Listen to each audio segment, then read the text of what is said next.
তো hello everyone, আজকে হচ্ছে আমরা গত ক্লাসের পর থেকে আরেকটু সামনের দিকে আগায় যাব। আমরা গত ক্লাসে দেখছিলাম হচ্ছে দুইটা বিন্দুর মধ্যবর্তী দূরত্ব, পোলার স্থানাঙ্ক, এই জিনিসগুলা। আজকে হচ্ছে তার থেকে আরেকটু সামনের দিকে আমরা পড়ার চেষ্টা করব। কলমের কালারগুলো একটু ঠিক করে নেই, কালারগুলো একটু উল্টাপাল্টা করতে হয়েছে।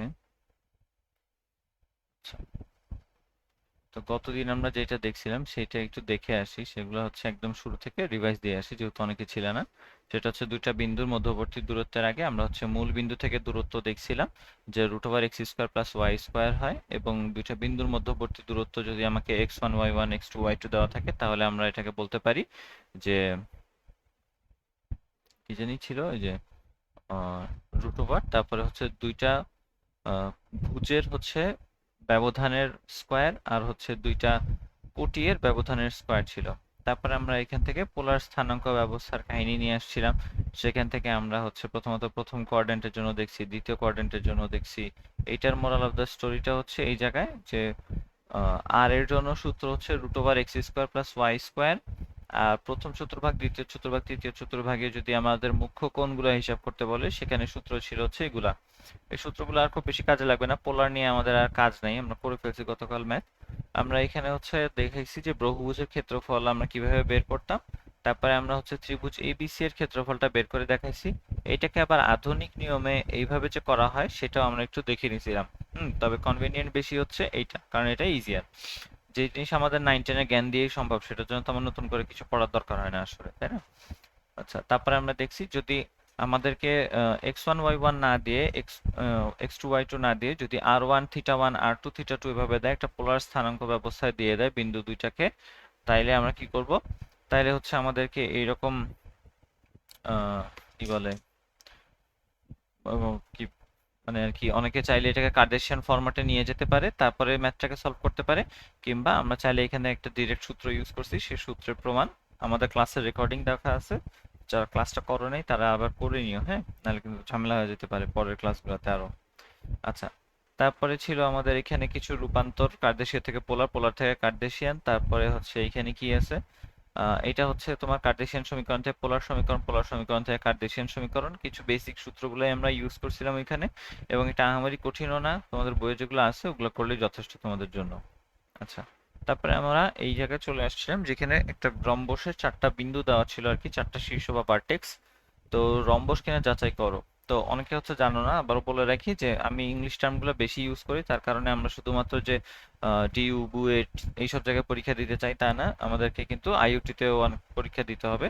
তো আইইউটিতে হচ্ছে ইংলিশে কোশ্চেন করে, এটা সবাই জানি হয়তো, আইইউটি এমআইএসটি। তো এই ইংলিশে কোশ্চেনগুলো যাতে হঠাৎ করে তখন অ্যাডমিশনের সময় যে নতুন করে ঘাবড়ায় যায় নতুন কিছু শিখতেছে এরকম না হয়, শুরু থেকেই সবকিছু শুনবো, জানবো, শিখবো। ঠিক আছে? তো এ বি সি ডি এরা হচ্ছে রম্বস কিনা, এটা হচ্ছে একটা রম্বসের চারটা শীর্ষ দেওয়া আছে, চারটা শীর্ষ। এই শীর্ষকে ইংলিশে বলা হয় আবার ভার্টেক্স, চারটা শীর্ষ বা ভার্টেক্স। ওকে, তো আমরা ধরে নিই যে রম্বস কিনা যাচাই করতে বলছি, আমরা তো এক্স্যাক্টলি জানি না যে এটা কি। তো আমরা ধরে নিতেছি জিনিসটা হচ্ছে দেখতে এইরকম, ঠিক আছে? তাহলে এই চারটা বিন্দু এবার নির্ণয় করি। আমরা এখানে পাইলাম হচ্ছে এ বিন্দুটা, নাম দিলাম এটা এ বিন্দু। এই বিন্দু হচ্ছে 1 1, বি বিন্দুটা হচ্ছে -4 13, সি বিন্দুটা হচ্ছে 8 8, ডি বিন্দুটা হচ্ছে ধরে নিলাম 13 আর -4। ওকে, আচ্ছা, তাহলে এবার এদের মধ্যে যদি রম্বস হয় তাহলে রম্বস হওয়ার জন্য কি কি শর্ত আমি চাইলে ব্যবহার করতে পারি বলো তো? বাহুগুলো বাহু সমান আর কর্ণ অসমান। বাহু সমান আর কর্ণ অসমান। আচ্ছা, এই বৈশিষ্ট্য কি অন্য কারো আছে? সামান্তরিক অথবা অন্য কারো, যেমন কর্ণ অসমান এই জিনিসটা সামান্তরিকের আছে, কিন্তু বাহু সমান এই জিনিসটা আবার বর্গের আছে। তো বর্গ আর সামান্তরিক এই দুজনের প্রপার্টিজ নিয়েই তো আমরা হচ্ছে ইয়া করি, রম্বসটা তৈরি করি, তাই না? তো আমরা সেটাই দেখবো আর কি, আমাদেরকে প্রত্যেকটা বাহু আলাদা আলাদা ভাবে বের করে দেখতে হবে। A B, B C, C D, D A অথবা এডি। হ্যাঁ, এই চারটা বাহু আমাদেরকে আগে বের করে দেখতে হবে যে এদের সমান হচ্ছে কিনা কেন সবাই। ঠিক আছে, তাহলে কি করতে পারি আমরা? প্রথমত ওই যে এ বি এর জন্য আমি যে রুলসটা শিখেছিলাম সেই রুলসটাই আর কি প্র্যাকটিস করবো এখানে। এ বি, তো প্রথমত ভুজদ্বয়ের ব্যবধান তো 1 আছে -4 আছে, ব্যবধান কত?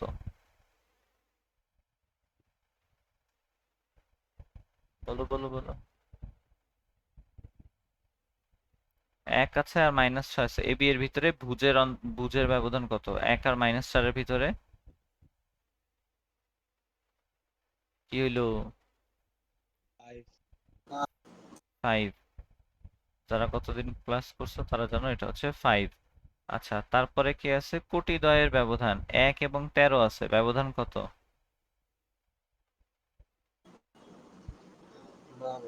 12।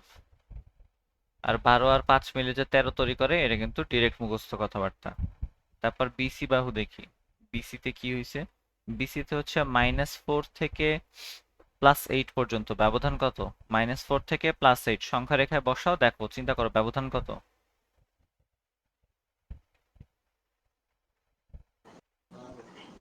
একটু জোরে বলতে হবে। 12। তারপরে হচ্ছে এখানে আছে 13 থেকে 8, ব্যবধান কত হবে?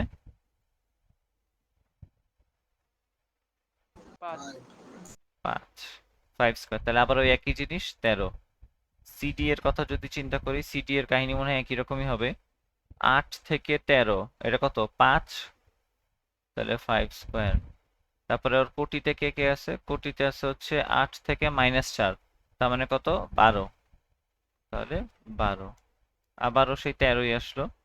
এবং এইটাও মনে হইতেছে যে এটা মনে হয় 12 স্কয়ার আর 5 স্কয়ারই আসবে, দেখা যাবে। এখানে থেকে আমরা পাবো 13, অর্থাৎ পেয়ে গেলাম আমরা যে এই যে বাহুগুলো আছে বাহুগুলো সবগুলো সমান। এবার আর একটা শর্ত হচ্ছে কর্ণগুলাকে অসমান হইতে হবে। তাহলে কর্ণ অসমান এই কথাটার মানে কি? AC will not be equal to BD, তাই না? AC এবং BD সমান হবে না। তাহলে AC কত দেখি? AC প্রথমত ভুজের অন্তর বের করো, ভুজের ব্যবধান কত? 1 আর 8 এর ভিতরে ব্যবধান কত?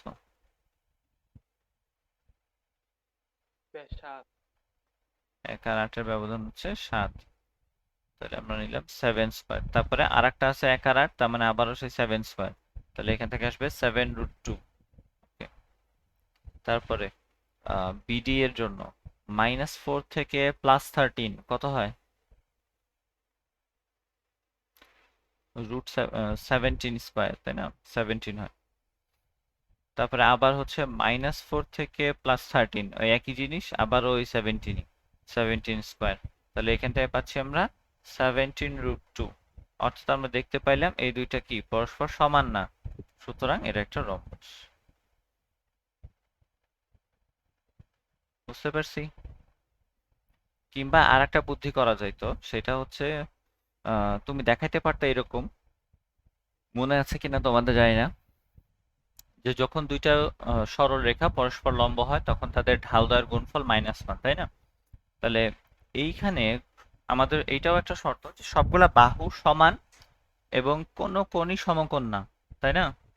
সবগুলা বাহু সমান কিন্তু কোনো কোণ সমকোণ না, এটাও কিন্তু রম্বস হওয়ার জন্য একটা শর্ত। এটা কিন্তু রম্বস না, আমি এটা র্যান্ডম চিত্র রাখছি কারণ আমি জানতাম না যে এটা আসলে রম্বস কিনা।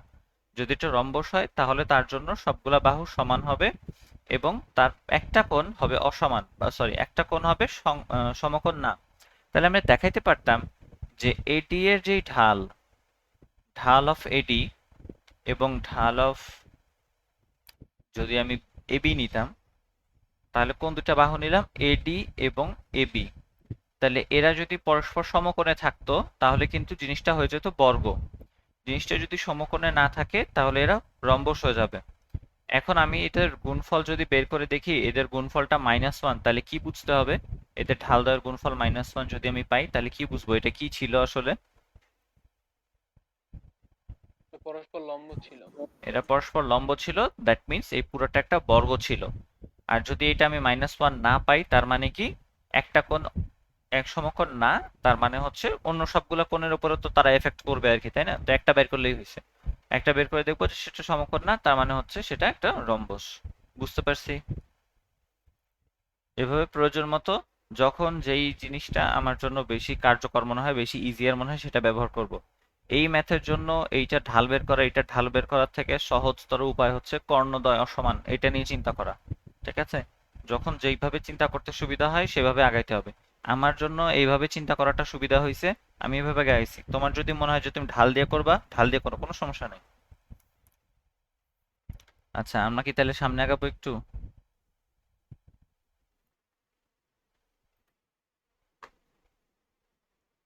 আচ্ছা, একটু সামনে আগে।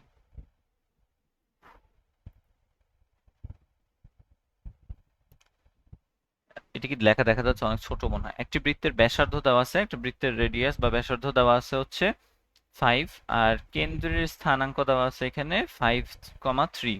হুম, একটা বৃত্ত, তার ব্যাসার্ধ হচ্ছে 5। বৃত্তটা আঁকার চেষ্টা করি আমরা। এটা হচ্ছে আমাদের ধরলাম বৃত্তটা। এই বৃত্তের ব্যাসার্ধ দেওয়া আছে, বৃত্তের ব্যাসার্ধ দেওয়া আছে 5,3, সরি 5 একক। তাহলে এইখান থেকে এইদিকে যে কোনো একটা 5 ইউনিটস আমি ধরে নিলাম, ধরলাম এটা হচ্ছে তার মানে 5 ইউনিটস আমার কোশ্চেন অনুযায়ী 5 একক। আর একটা কথা বলছে, এই যে কেন্দ্র, কেন্দ্রের স্থানাঙ্ক দিয়ে দিয়েছে। কেন্দ্রের স্থানাঙ্ক দেওয়া আছে 5,3, 5,3 আঁকলাম। ওকে, এবার বলছে যে এর যে জ্যা, জ্যা বা কর্ড আর কি, ইংলিশে কর্ড বলে জ্যাকে, এর যে জ্যা 3,2 বিন্দুতে সমদ্বিখণ্ডিত হয় তার দৈর্ঘ্য নির্ণয় করো। তাহলে ওর একটা জ্যা আছে, ধরলাম এইটা হচ্ছে ওর জ্যা। এই জ্যাটা 3,2 বিন্দুতে সমদ্বিখণ্ডিত হয়েছে, এইখানে কোথাও সে সমদ্বিখণ্ডিত হয়েছে। তাহলে এইটা হচ্ছে সেই সমদ্বিখণ্ডন বিন্দুটা, এই বিন্দুটা হচ্ছে 3,2। আচ্ছা বলো তো, কোনো একটা জ্যা যদি কোনো একটা জ্যা যদি কোনো বিন্দুতে সমদ্বিখণ্ডিত হয়, তাহলে কেন্দ্র থেকে ওই সমদ্বিখণ্ডন বিন্দু বরাবর যদি আমি একটা সরলরেখা টানি, তাহলে সেটা কি ওই জ্যায়ের উপরে লম্ব হবে না হবে না? হবে ভাইয়া লম্ব। হবে। এটাকে মানে খুব শুদ্ধ ভাষায় এই উপপাদ্যটা কি ছিল আসলে তোমাদের বলো তো? আমি তো এলোমেলো ভাবে বললাম। ভাইয়া ওই যে স্পর্শ বিন্দুগামী স্পর্শ বিন্দুগামী ওই স্পর্শ বিন্দু কই পেলি? না ভাইয়া,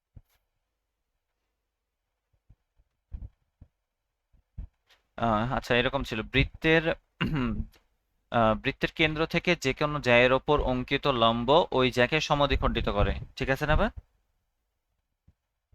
বৃত্তের যে কোনো জ্যায়ের ওপর অঙ্কিত লম্ব, কেন্দ্র থেকে অঙ্কিত লম্ব ওই জ্যাকে সমদ্বিখণ্ডিত করে। আচ্ছা, তো এইখানে হচ্ছে সমদ্বিখণ্ডন বিন্দু ছিল হচ্ছে 3,2। আমি যদি এটাকে কেন্দ্র থেকে তার মানে ইয়া করি আর কি, সরলরেখাটা টানি, তার মানে হচ্ছে এখানে একটা 90 ডিগ্রি তৈরি হয়েছে, এটাই তো বুঝাইছে তাই না? তার মানে এখানে একটা 90 ডিগ্রি তৈরি হয়ে গেল, ভালো কথা। এটা 90 ডিগ্রি। ওকে, এখন দেখো কোশ্চেনে বলা হয়েছিল যে এইটা হচ্ছে 5 একক। হুম, তাহলে বলো তো, আমি যদি এইখানে থেকে আর একটা ব্যাসার্ধ নেই এই দিকে, তাহলে এই ব্যাসার্ধটা কত একক হবে? এই যে নতুন যেটা আঁকলাম আমি, এইটাও কি 5 ইউনিটস হবে না? জি। আচ্ছা, এইটাও হবে 5 ইউনিটস। এবার আমাকে এখান থেকে একটা ট্রায়াঙ্গেল এঁকে দেখাই তোমাদেরকে। এটার নাম দিলাম ও বিন্দু, এটার নাম দিলাম বি, এটার নাম দিলাম সি, এটার নাম দিলাম ডি। বুদ্ধি করে বলো তো ও ডি বাহুর দৈর্ঘ্য কত?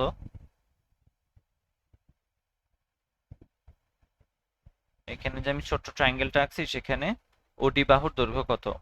ও এবং ডি এর স্থানাঙ্ক দেওয়া আছে তাই না? তাহলে এদের দুই বিন্দুর থেকে দূরত্ব কাউন্ট করতে পারি আমরা, 5 এবং 3, ব্যবধান কত হবে? ভাই √5 আসবে। 2 স্কোয়ার এবং 1 স্কোয়ার আসবে, আসবে √5। ওকে, তাহলে আমরা √5 পেয়ে গেছি এইখানে ওডি এর ভ্যালু √5। ওকে, তাহলে দেখো এখানে আমার কাছে √5 আছে, 5 আছে।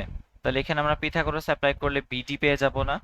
তাহলে বিডি সমান আমরা বলতে পারি √ অতিভুজের স্কোয়ার মাইনাস √5 হোল স্কোয়ার। তাহলে এখান থেকে 25 এর স্কোয়ার 25, √20 আর কি, তাই না? √20 না, হ্যাঁ √20। আচ্ছা, √20 মানে হচ্ছে খুব সম্ভবত 2 রুট কত জানি, 2√5 মেবি, 2√5। এটা কিভাবে বের করে একটু দেখাই দিই, অনেকে নাও জানতে পারো। সেটা হচ্ছে ভিতরের অংশটাকে কোন একটা বর্গ সংখ্যার গুণফল হিসেবে প্রকাশ করার চেষ্টা করতে হবে। কিরকম? যেমন এইখানে দেওয়া আছে কি 20, তাহলে আমরা এটাকে লিখতে পারি 4×5 = 20। তাহলে দেখো আমি যদি বর্গমূল চিহ্নটা ব্যবহার করি এদের উপরে, তাহলে দেখা যাবে যে 4 এর উপরে যদি বর্গমূল হয় তাহলে একটা 2 বের হয়ে আসবে, কিন্তু 5 এর উপরে বর্গমূল দিয়ে কোনো লাভ নাই, ও 5 5ই থেকে যাবে এরকম। আচ্ছা, যাই হোক, এখন আমরা বিডি পেয়ে গেছি এতটুকু। আমরা জানতাম যে এরা হচ্ছে ডি বিন্দুতে যেহেতু সমদ্বিখণ্ডিত হয়েছে, আমাকে বের করতে বলা হয়েছে জ্যায়ের দৈর্ঘ্য। জ্যায়ের দৈর্ঘ্য বের করতে বলছে, তাহলে বিডি কে দ্বিগুণ করে দিলেই আমি এবি পেয়ে যাব, তাই না? তাহলে আমরা বলতে পারি এবি সমান হচ্ছে 2BD, তাহলে হচ্ছে 4√5। বুঝতে পারছি সবাই? জি। তারপরে এখানে আসি আমরা। এবার বলছে কোন একটা সামান্তরিকের একটা কর্ণের প্রান্তবিন্দু দেওয়া আছে। আচ্ছা, এটা খুব বেশি ঝামেলার ম্যাথ না, আমরা হচ্ছে একটু ছোট্ট একটা কনসেপ্ট লাগবে আমাদের এই ম্যাথটা করার জন্য। সেটার জন্য একটু ফাঁকা জায়গায় আসি। আচ্ছা, এইখানে দেওয়া আছে মধ্যবিন্দু। মধ্যবিন্দু নামে একটা জিনিস আছে, সেটা হচ্ছে ভুজদ্বয়ের গড় এবং পটিদ্বয়ের গড়, এরকম একটা ব্যাপার। কিভাবে আসে, কোথা থেকে আসে সেটা আগে দেখি। দুইটা বিন্দু দেওয়া আছে, তাদের মধ্যবিন্দু ধরো বের করতে চাই আমি, হ্যাঁ? তাহলে তুমি আমাকে আগে বলো, এইখানে একটা বিন্দু আছে, এই বিন্দুর স্থানাঙ্ক কত হবে? এটা হবে হচ্ছে 3, 2, তাই না? আচ্ছা, আর এই বিন্দুর স্থানাঙ্ক হবে হচ্ছে এইটার এই পাশের কোণায় 3, 4, 5, 6, 7, 8, 9, 9, 2, 9,2। আচ্ছা, বুদ্ধি করে বলো তো, এর মধ্যবিন্দুটা কোথায় অবস্থিত? ঠিক এই জায়গায়, তাই না? ঠিক এইখানে যদি মধ্যবিন্দু থাকে, তাহলে আমরা এই বিন্দুটার স্থানাঙ্ক বের করতে যাচ্ছি। কিভাবে বের করতে পারি? ঠিক আছে, তাহলে প্রথমত আমাদের দরকার হচ্ছে এই বিন্দুটার মধ্যবিন্দু, বা সরি, এই বিন্দুটার স্থানাঙ্ক আর কি মধ্যবিন্দু হিসেবে। তাহলে আমরা একটা কাজ করি, একটু জুম ইন করে নিয়ে আসি এটারে। সরি,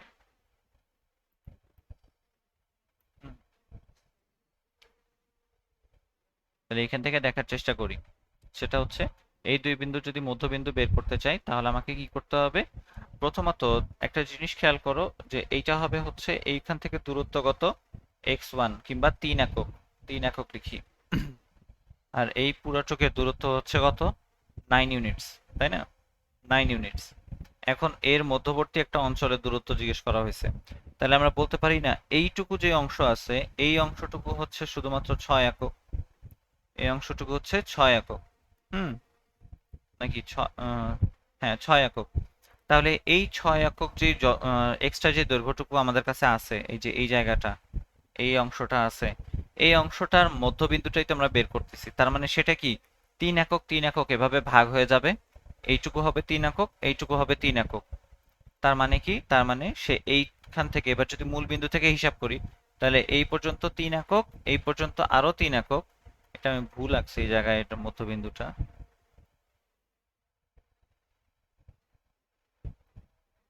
মধ্যবিন্দুটা হচ্ছে এইখানে আছে। আচ্ছা, তার মানে হচ্ছে সে এইখান থেকে 3 একক, তারপর আরো 3 একক যদি যায়, তারপরে সে হচ্ছে এই বিন্দুটা খুঁজে পায়। ঠিক আছে, তাহলে এইখানে এইটা হবে হচ্ছে 6। এবং এটা 6 হওয়ার পরে দেখো তো, এই যে সরলরেখাটা আমি আঁকছি, সেটা হচ্ছে এক্স অক্ষের সমান্তরাল রেখা। এক্স অক্ষের সমান্তরাল রেখা হওয়ার কারণে তার প্রত্যেকটা বিন্দুতে আসলে কি বলে এটারে, এক্স অক্ষ থেকে তার দূরত্বগুলো সমান, তাই না? এইখানেও দেখা গেছে সেটা 9, 2, 2 একক দূরত্ব এক্স অক্ষ থেকে 2 একক উপরে আছে, এখানেও 2 একক উপরে, এখানেও 2 একক উপরে, এখানেও 2 একক উপরে। তাহলে মধ্যবিন্দুতেও সেটা 2 একক উপরে বসে থাকবে। তাহলে এই বিন্দুটা হবে 6, 2। তাহলে এখন আমরা যে জিনিসটা দেখলাম, যে যদি এইরকম হয়, যদি এটা আনুভূমিক রেখা হয়, তাহলে তাদের যদি আমি কি বলতে চাই, মধ্যবিন্দু বের করতে চাই, তাহলে শুধুমাত্র ভুজ দুইটাকে নিয়ে কাজ করলেই হয়। এবং একটু খেয়াল করলে দেখবা, এটা হচ্ছে ভুজ দুইটার গড় আসলে 9 এবং 3, এই দুইটা জিনিসের গড় থেকে আমরা পাইছি। 9 এবং 3 গড় করলে কত হয়? যোগ করলে 12, 2 দিয়ে ভাগ করলে 6, এই যে 6 লিখছি। আচ্ছা, ঠিক সিমিলার একটা উদাহরণ যদি আমরা ওয়াই অক্ষ বরাবর বা ভার্টিক্যালি দেখতে চাই, তাহলে এইখানে একটা বিন্দু আছে, তাহলে প্রথম বিন্দুটা এখানে হচ্ছে 1, 1। এবং এইখানে উপরে যে বিন্দুটা আছে, এটা কত হবে? এটা হবে হচ্ছে 1, 1, 2, 3, 4, 5। এটা হবে হচ্ছে 1, 5। তাহলে 1,5। ওকে, তাহলে এই 1,5 এখন বোঝাই যাচ্ছে যে এই যে রেখাটা, এই রেখাটার এমনিতে দৈর্ঘ্য কত? 4 একক। এটা কি বুঝি? রেখাটার দৈর্ঘ্য 4 একক। তার কারণ হচ্ছে এক্স অক্ষ বরাবর তার কোনো সরণ নাই, ওয়াই অক্ষ বরাবর সে 1 থেকে 5 এ উঠছে, ওয়াই অক্ষ বরাবর 1 থেকে 5 এ উঠছে। তাহলে শুধুমাত্র রেখাটার কথা চিন্তা করলে সে হচ্ছে 4 একক। তাহলে 4 একককে যদি আমি অর্ধেক করে দিই, তাহলে কি পাবো? এইখানে থাকবে 2 একক, এইটুকু হবে 2, এইটুকু হবে 2। তাহলে আমি যদি আবার এক্স এবং ওয়াই কোঅর্ডিনেটের কথা চিন্তা করি, ওয়াই এর কোঅর্ডিনেটের কথা আগে চিন্তা করব এখানে, কারণ যেহেতু ভার্টিক্যালি আছে।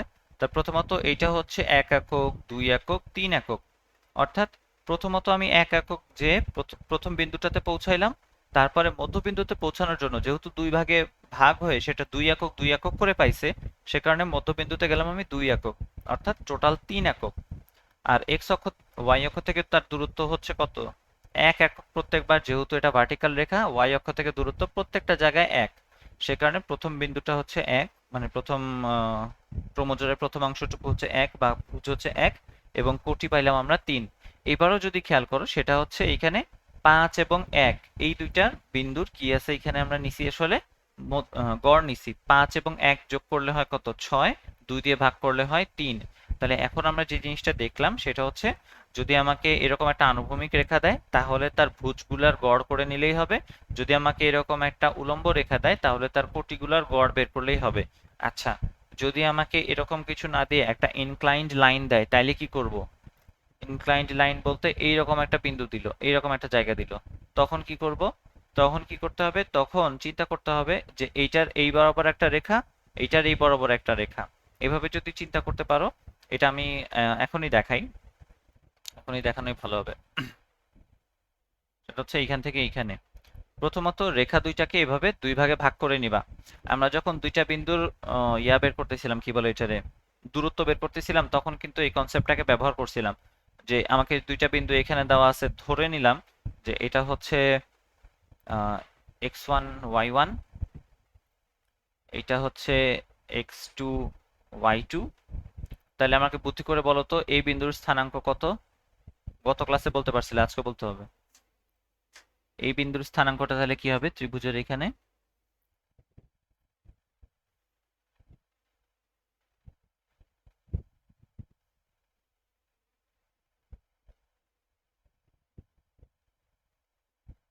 বলো দেখি,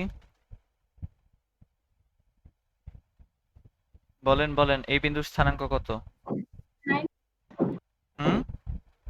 9 4 না না, ওইভাবে না, মানে এই যে এই দুইটা ব্যবহার করে। ও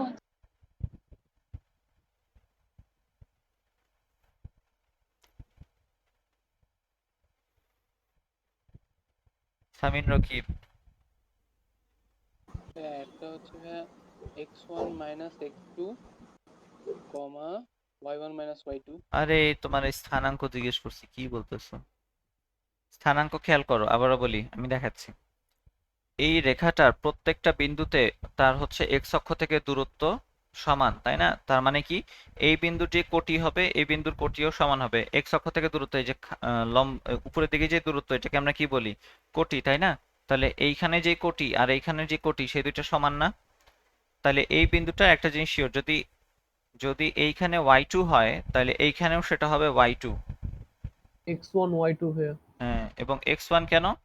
x1 হচ্ছে তার কারণ আমরা এইখানে দেখতে পাচ্ছি এই রেখাটায় এইখান থেকে দূরত্ব হচ্ছে কত? x1। এইখান থেকে দূরত্ব আসলে x1 হবে, এই দূরত্বটাও x1 হবে, এবং এই বিন্দুতেও সে y অক্ষ থেকে দূরত্ব হবে x1। সেই কারণে আমরা এখানে বসিয়ে দিব x1 y2।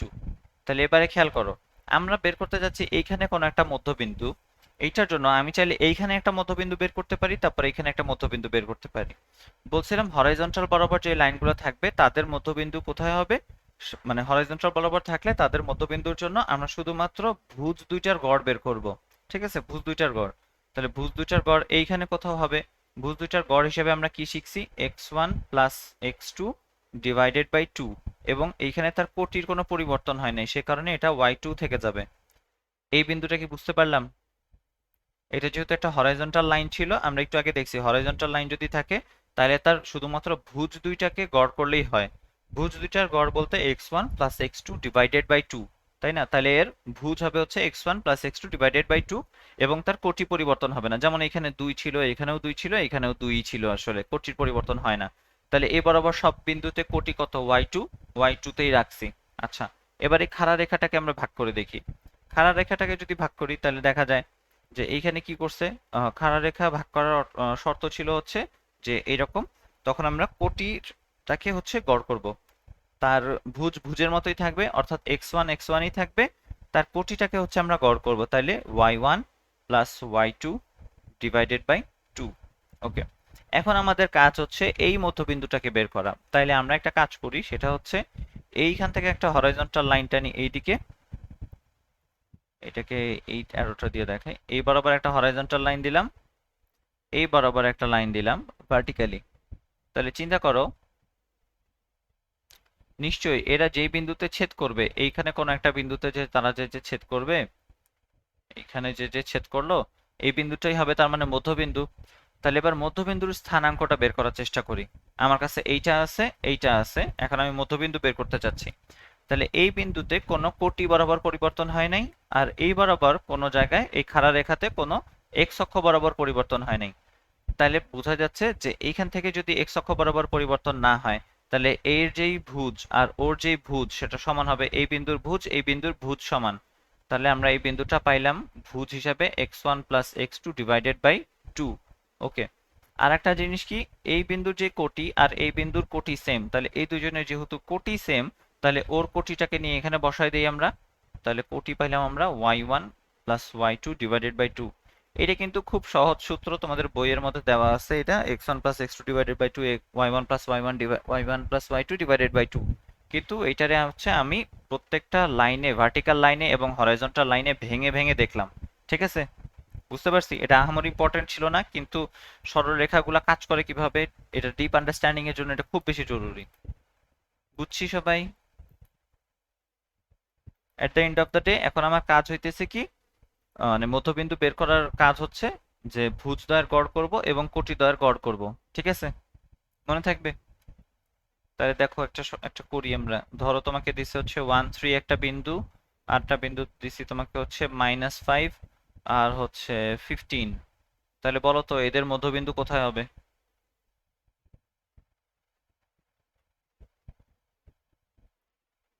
মিড পয়েন্ট কই বলো? 6 12। এই ভালো করে দেখ, 6 12 কই পেলাম?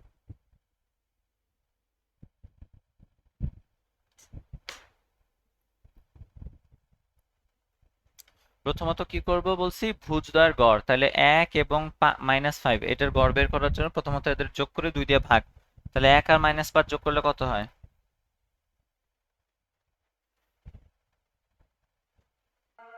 -4 ভাইয়া। হ্যাঁ, -4 হয়, সেটার আবার 2 দিয়ে ভাগ করব, তাহলে কত আসবে? -2, -2।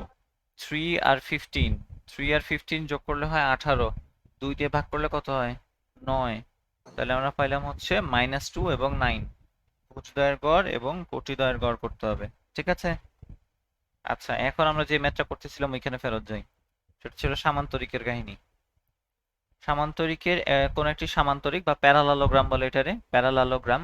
সামান্তরিকের একটি কর্ণের বা ডায়াগোনালের প্রান্তবিন্দু দ্বয়ের স্থানাঙ্ক দেওয়া আছে। ভালো কথা, তাহলে আমরা একটা সামান্তরিক আঁকার চেষ্টা করি আগে। এইখানে ধরলাম একটা সামান্তরিক আছে।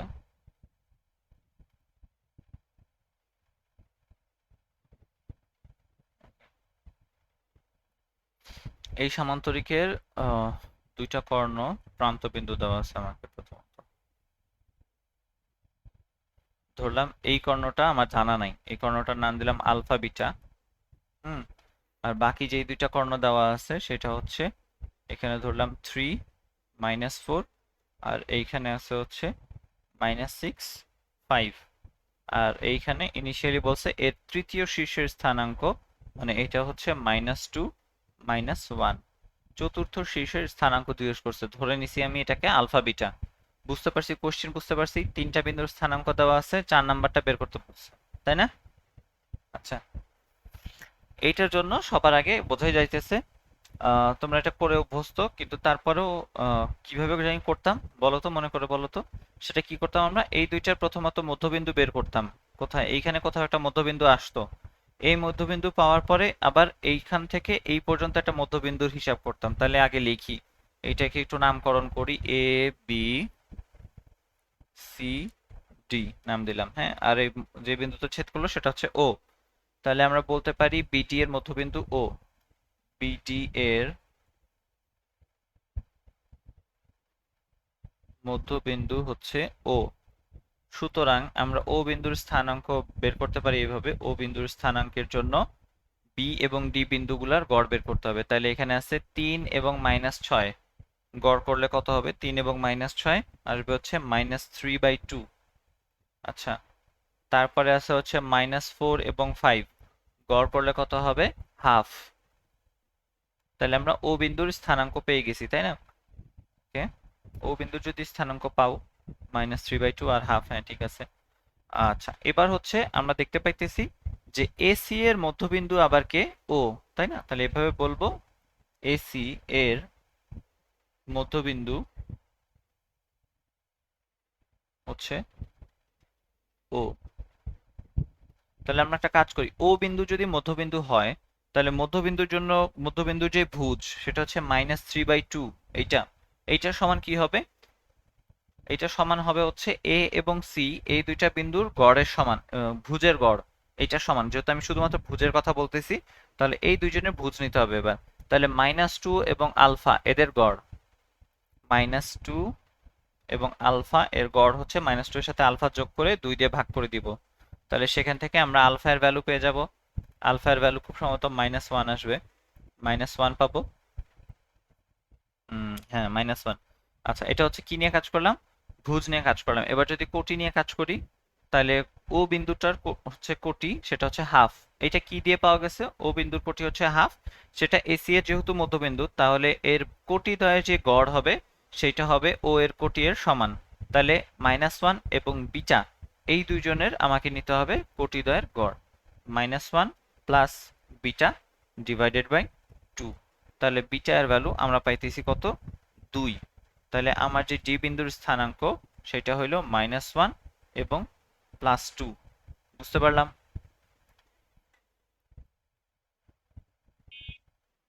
বুঝছি? জি ভাইয়া, বুঝতে পারছি।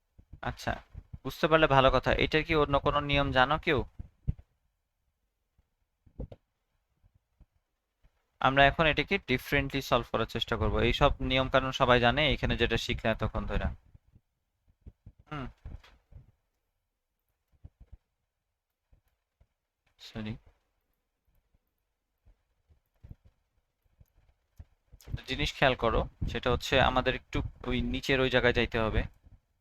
এই যে এখানে এখানে আসাটা, এখানে আসলাম তার কারণ এখানে অনেক কিছু আছে। সেটা হচ্ছে এই বিন্দুটার দিকে তাকাও, হরাইজন্টালি একটু চিন্তা করো। হরাইজন্টালি চিন্তা করলে দেখা যাবে যে এইখান থেকে 3 2 এটা ছিল 6 2, এটা ছিল 9 2। এই জিনিসটা শুধুমাত্র এক্স অক্ষ বরাবর তার হচ্ছে মানের পরিবর্তন করছে, সেই কারণে তার ভুজগুলা ক্রমাগত চেঞ্জ হয়েছিল, তাই না? একটা জিনিস খেয়াল করো, আমরা যখন এই লাইনটাকে ভাগ করছিলাম, এই লাইনটাকে যখন ভাগ করছি তাহলে সেটা কত? 3 একক 3 এককে বিভক্ত হয়েছে, তাই না? তার মানে তার টোটাল যে ডিস্টেন্সটা ছিল 6 একক, তার টোটাল ডিস্টেন্স ছিল এখানে 6 একক। এই পুরো রেখাটা, এই 6 একক ডিস্টেন্সটাকে আমরা হচ্ছে 2 ভাগে ভাগ করছি, তাই 3 একক 3 একক পাইছি। পরিবর্তনটা কি বরাবর হয়েছে? এক্স অক্ষ বরাবর নাকি ওয়াই অক্ষ বরাবর? এক্স অক্ষ বরাবর। তাহলে এক্স অক্ষ বরাবর যে বিন্দুগুলো আছে তারাও হচ্ছে 3 একক করে সামনের দিকে আগাবে। কিরকম? দেখো, এইখান থেকে যদি তুমি 3 থেকে আরো 3 একক যোগ করো তাহলে কত? 6 একক হয়। তুমি যদি 6 এর সাথে আরো 3 একক যোগ করো তাহলে কিন্তু 9 একক হয়। ঠিক আছে? এই কারণে আমরা এখানে 6 পাইছি। একইভাবে এবার যদি ভার্টিক্যাল লাইনটার কথা চিন্তা করো, ভার্টিক্যাল লাইনে দেখা যাইতেছে 1 1 আছে, 1 5 আছে, তার মানে পরিবর্তনটা শুধু ওয়াই অক্ষ বরাবর। আমরা জানছিলাম যে পুরা রেখাটার দৈর্ঘ্য হচ্ছে আসলে 4 একক, আমরা এটাকে 2 এবং 2 এ ভাগ করছিলাম। তাহলে ওয়াই অক্ষ বরাবর যেহেতু পরিবর্তনগুলো হইতেছে, তাহলে এই বিন্দু থেকে এই বিন্দুতে যখন আমি আসব তখন আমার কোটি বরাবর 2 একক পরিবর্তন হওয়া উচিত। আবার যখন এই বিন্দু থেকে এই বিন্দুতে যাব তখন আমার কোটি বরাবর 2 একক পরিবর্তন হওয়া উচিত। আসলে কি তাই হয়েছে? দেখি, এইখানে কোটি ছিল 1, এই কোটিটা উপরে যে হয়েছে 3, তার মানে ব্যবধান কত বাড়লো? 2 বৃদ্ধি পাইলো। 3 থেকে আবার সেটা উপরে যখন গেল তখন আরো 2 একক বাড়লো, তার মানে তখন সে 5 হয়ে গেছে। অর্থাৎ এই বিন্দুটা মানে যখন আমরা এরকম বিভক্ত করি, তাহলে বলো তো বুদ্ধি করে, যে এই যে সরলরেখাটা ছিল নিচে হরাইজন্টালি, এটাকে আমরা 2 ভাগে ভাগ করছিলাম, তাই না? 2 ভাগে ভাগ করছিলাম 6 এককে, তাই 3 3 হয়েছিল। যদি এটাকে আমরা 3 ভাগে ভাগ করতাম তাহলে প্রত্যেক ভাগে কত করে পড়তো? 2 করে ভাইয়া। 2 করে পড়তো। তাহলে তখন ইজিলি বোঝা যাচ্ছে যে তখন ভুজটা এরকম 3 একক 3 একক করে সামনে না আগায় সেটা হচ্ছে 2 একক করে সামনে আগাইতো। তাহলে দেখো আমরা কাল্পনিক কয়েকটা বিন্দু নেই এই জায়গায়, আমি জানি না এটার মধ্যবিন্দু কই আছে। মানে যদি 3 ভাগে ভাগ করতাম আর কি, হয়তো এখানে একটা বিন্দু হইতো, এখানে একটা বিন্দু হইতো, হ্যাঁ। এই সার্কেলের মাধ্যমে সে 3 ভাগে ভাগ হয়েছে, এটা একটা ভাগ, এটা আর একটা ভাগ, এটা আর একটা ভাগ, হ্যাঁ, 3 ভাগে ভাগ করলাম। তার মানে আমাদের কথা ছিল যে যদি 3 ভাগে ভাগ করি তাহলে প্রত্যেক ভাগে 2 একক করে পড়ার কথা। প্রত্যেক ভাগে যদি 2 একক করে পড়ে তাহলে 3 থেকে এই পাশে যখন আসবে, এখানে তো 3 একক যেহেতু বাড়ছিল তাই 3 থেকে 6 হয়েছে, তাহলে এবার আমার হওয়া উচিত 3 থেকে 2, তাই না? তাহলে এটা হওয়ার কথা ছিল 3 থেকে 2 মানে 5 2। পরের বিন্দুটাতেও 5 থেকে আরো 2 বৃদ্ধি পাওয়ার কথা, যেহেতু মাঝখানের ব্যবধান হচ্ছে 2 একক, তাহলে 5 থেকে আরো 2 বৃদ্ধি করব আমরা, কত হবে? 7 একক। এবং তার y অক্ষ বরাবর কোনো পরিবর্তন নাই, কারণ হচ্ছে আমরা শুধুমাত্র কি বলে এক্স হরিজন্টাল লাইন নিয়ে কাজ করতেছি, তাহলে এটা হলো 7 2। আচ্ছা, এরপরে যদি আমরা এই 7 এককটাকে আরেকটু সামনের দিকে বাড়াই তাহলে কত একক বাড়বে? 2 একক। 7 থেকে বেড়ে সে দেখো কিন্তু আমরা কিন্তু 9 এককে পেয়ে গেছি, অর্থাৎ পুরো জিনিসটা কিন্তু 2 একক 2 একক 2 একক করেই বিভক্ত হইল। বুঝতে পারছি? বুঝছি না বুঝি নাই? জি ভাইয়া আচ্ছা, বাকিদের তো আমার একটু রেসপন্স দরকার, হ্যাঁ, তোমরা একটু রেসপন্স করো, না করলে তো আমি বুঝবো না যে তোমরা আসো না নাই না কি করতেছো। শুধু রেসপন্স করলেই হবে, তোমরা বুঝছো না বুঝো নাই সেটা পরের কথা। হ্যাঁ না কিছু বইলো। আচ্ছা, তো আমরা যেখানে ছিলাম দেখা যাচ্ছে যে 2 একক 2 একক 2 একক করে আমরা ভাগ করে ফেলছি। তার মানে এই কথাটা কোটি এর জন্য একই রকম হবে। হুম, কোটিটাকে যদি আমরা 4 ভাগে ভাগ করতে চাই, এবার টোটাল দৈর্ঘ্যটাই ছিল 4 একক, আমরা যদি 4 ভাগে ভাগ করতে চাই তাহলে প্রত্যেক ভাগে 1 একক করে পড়বে। তাহলে পরের বিন্দুটা কত হবে বলো তো? এটা আছে 1 1, পরের বিন্দুটাতে কোটি বরাবর 1 একক বৃদ্ধি পাবে, তারপরে 1 একক, তারপরে 1 একক, তারপরে এইটা পাবো। তাহলে বলো তো এই 1 1 এর পরের বিন্দুটা কত হবে যদি আমি 4 ভাগে ভাগ করি?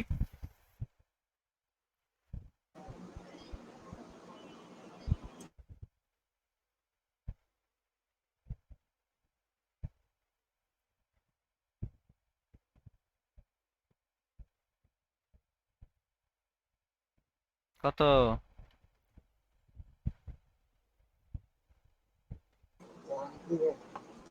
পরের বিন্দুটা হবে 1 2, তারপরটা হবে 1 3 1 4 1 5।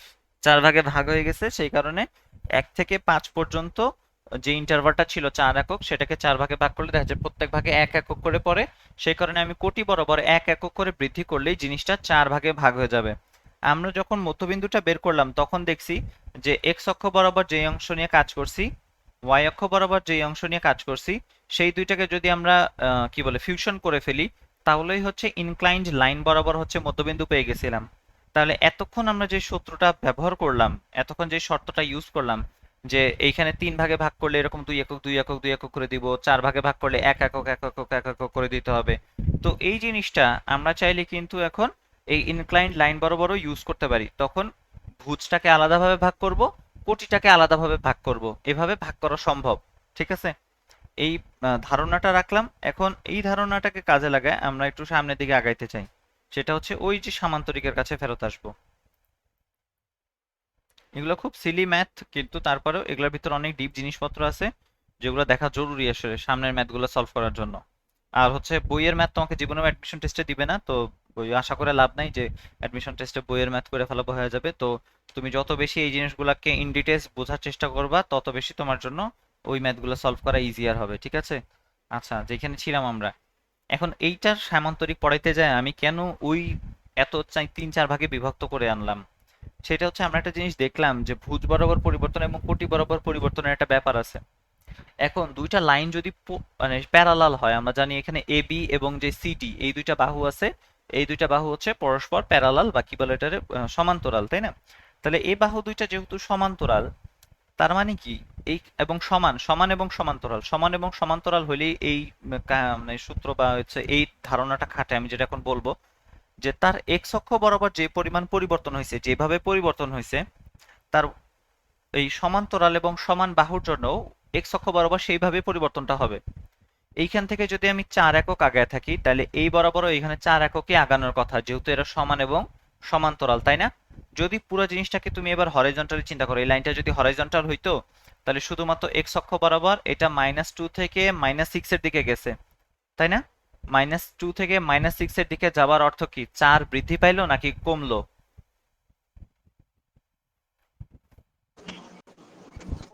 4 কমলো। 4 কমছে। -2 থেকে -6 হওয়া মানে 4 কমছে। তাহলে 3 থেকে যদি আমি আলফা এর দিকে যাই তাহলে কি 4 বৃদ্ধি পাবে নাকি কমবে? যদি দুইটা বাহু পরস্পর সমান এবং সমান্তরাল হয়, 4 কমবে ভাইয়া। হ্যাঁ 4 কমবে। দুইটা বাহু যদি পরস্পর সমান এবং সমান্তরাল হয়, তাদের এক্স অক্ষ বরাবর পরিবর্তন এবং ওয়াই অক্ষ বরাবর পরিবর্তনগুলো সমান হয়।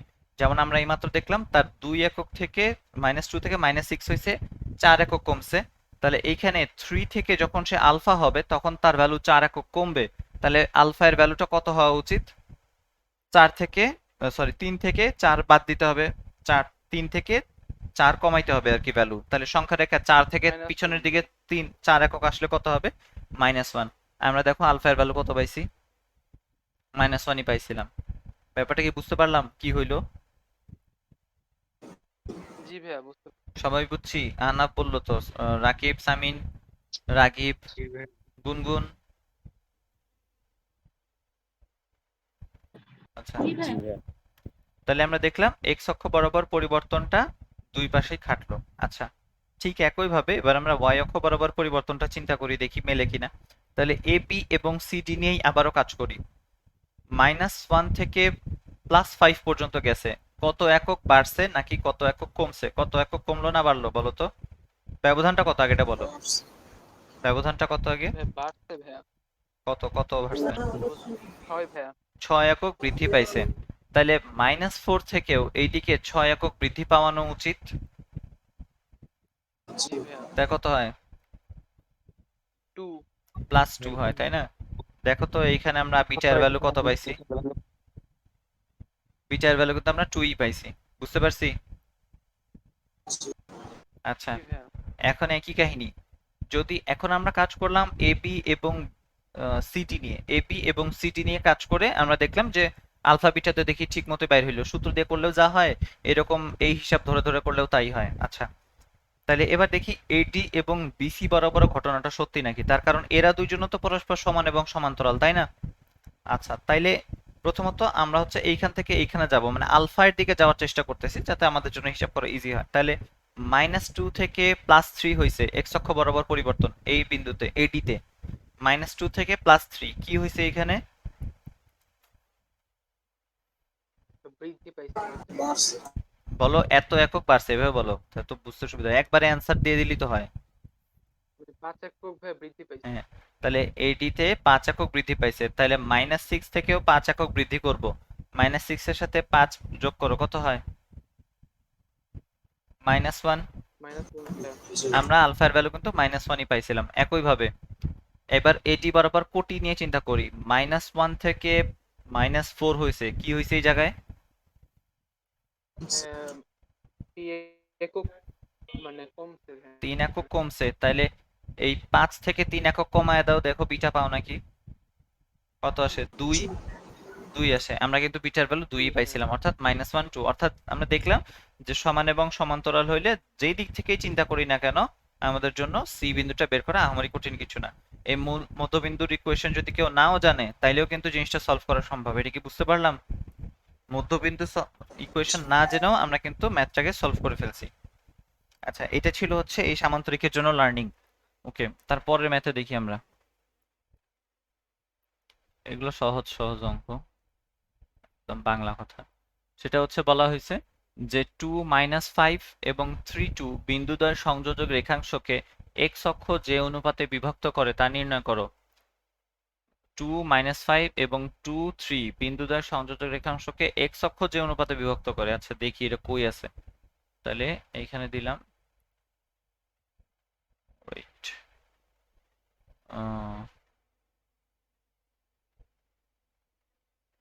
তাহলে 2 আর -5 এই বিন্দুটা আগে কই দেখি। তাহলে 2 আর -5 হচ্ছে এই জায়গায় কোথাও আছে। 2 একক, 1 2 3 4 5, এই যে এইখানে, এইখানে আছে আমাদের একটা বিন্দু। আর একটা বিন্দু আছে হচ্ছে 2 3 তে। 2 3 হচ্ছে এই যে এই জায়গায়।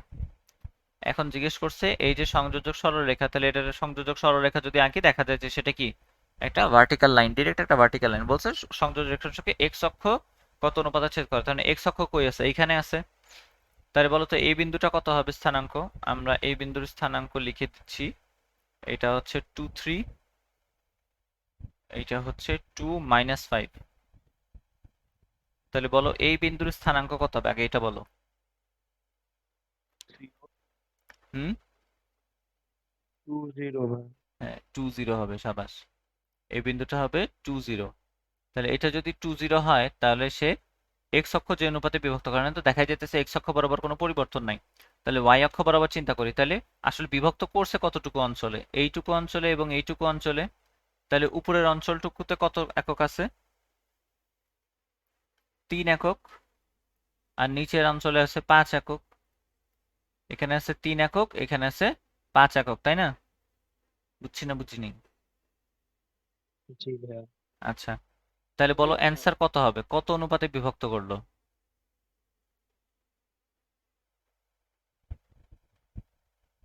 এক্স অক্ষ যে অনুপাতে বিভক্ত করে, শুধুমাত্র ওই প্লাস মাইনাস দিয়ে হিসাব চাই না, শুধু জিজ্ঞেস করছে হচ্ছে কত বাই কত হবে, কত ইস টু কত, 1:2, 2:3, নাকি 5:3, 3:5, না কত, কোনটা কি হবে বলো তো?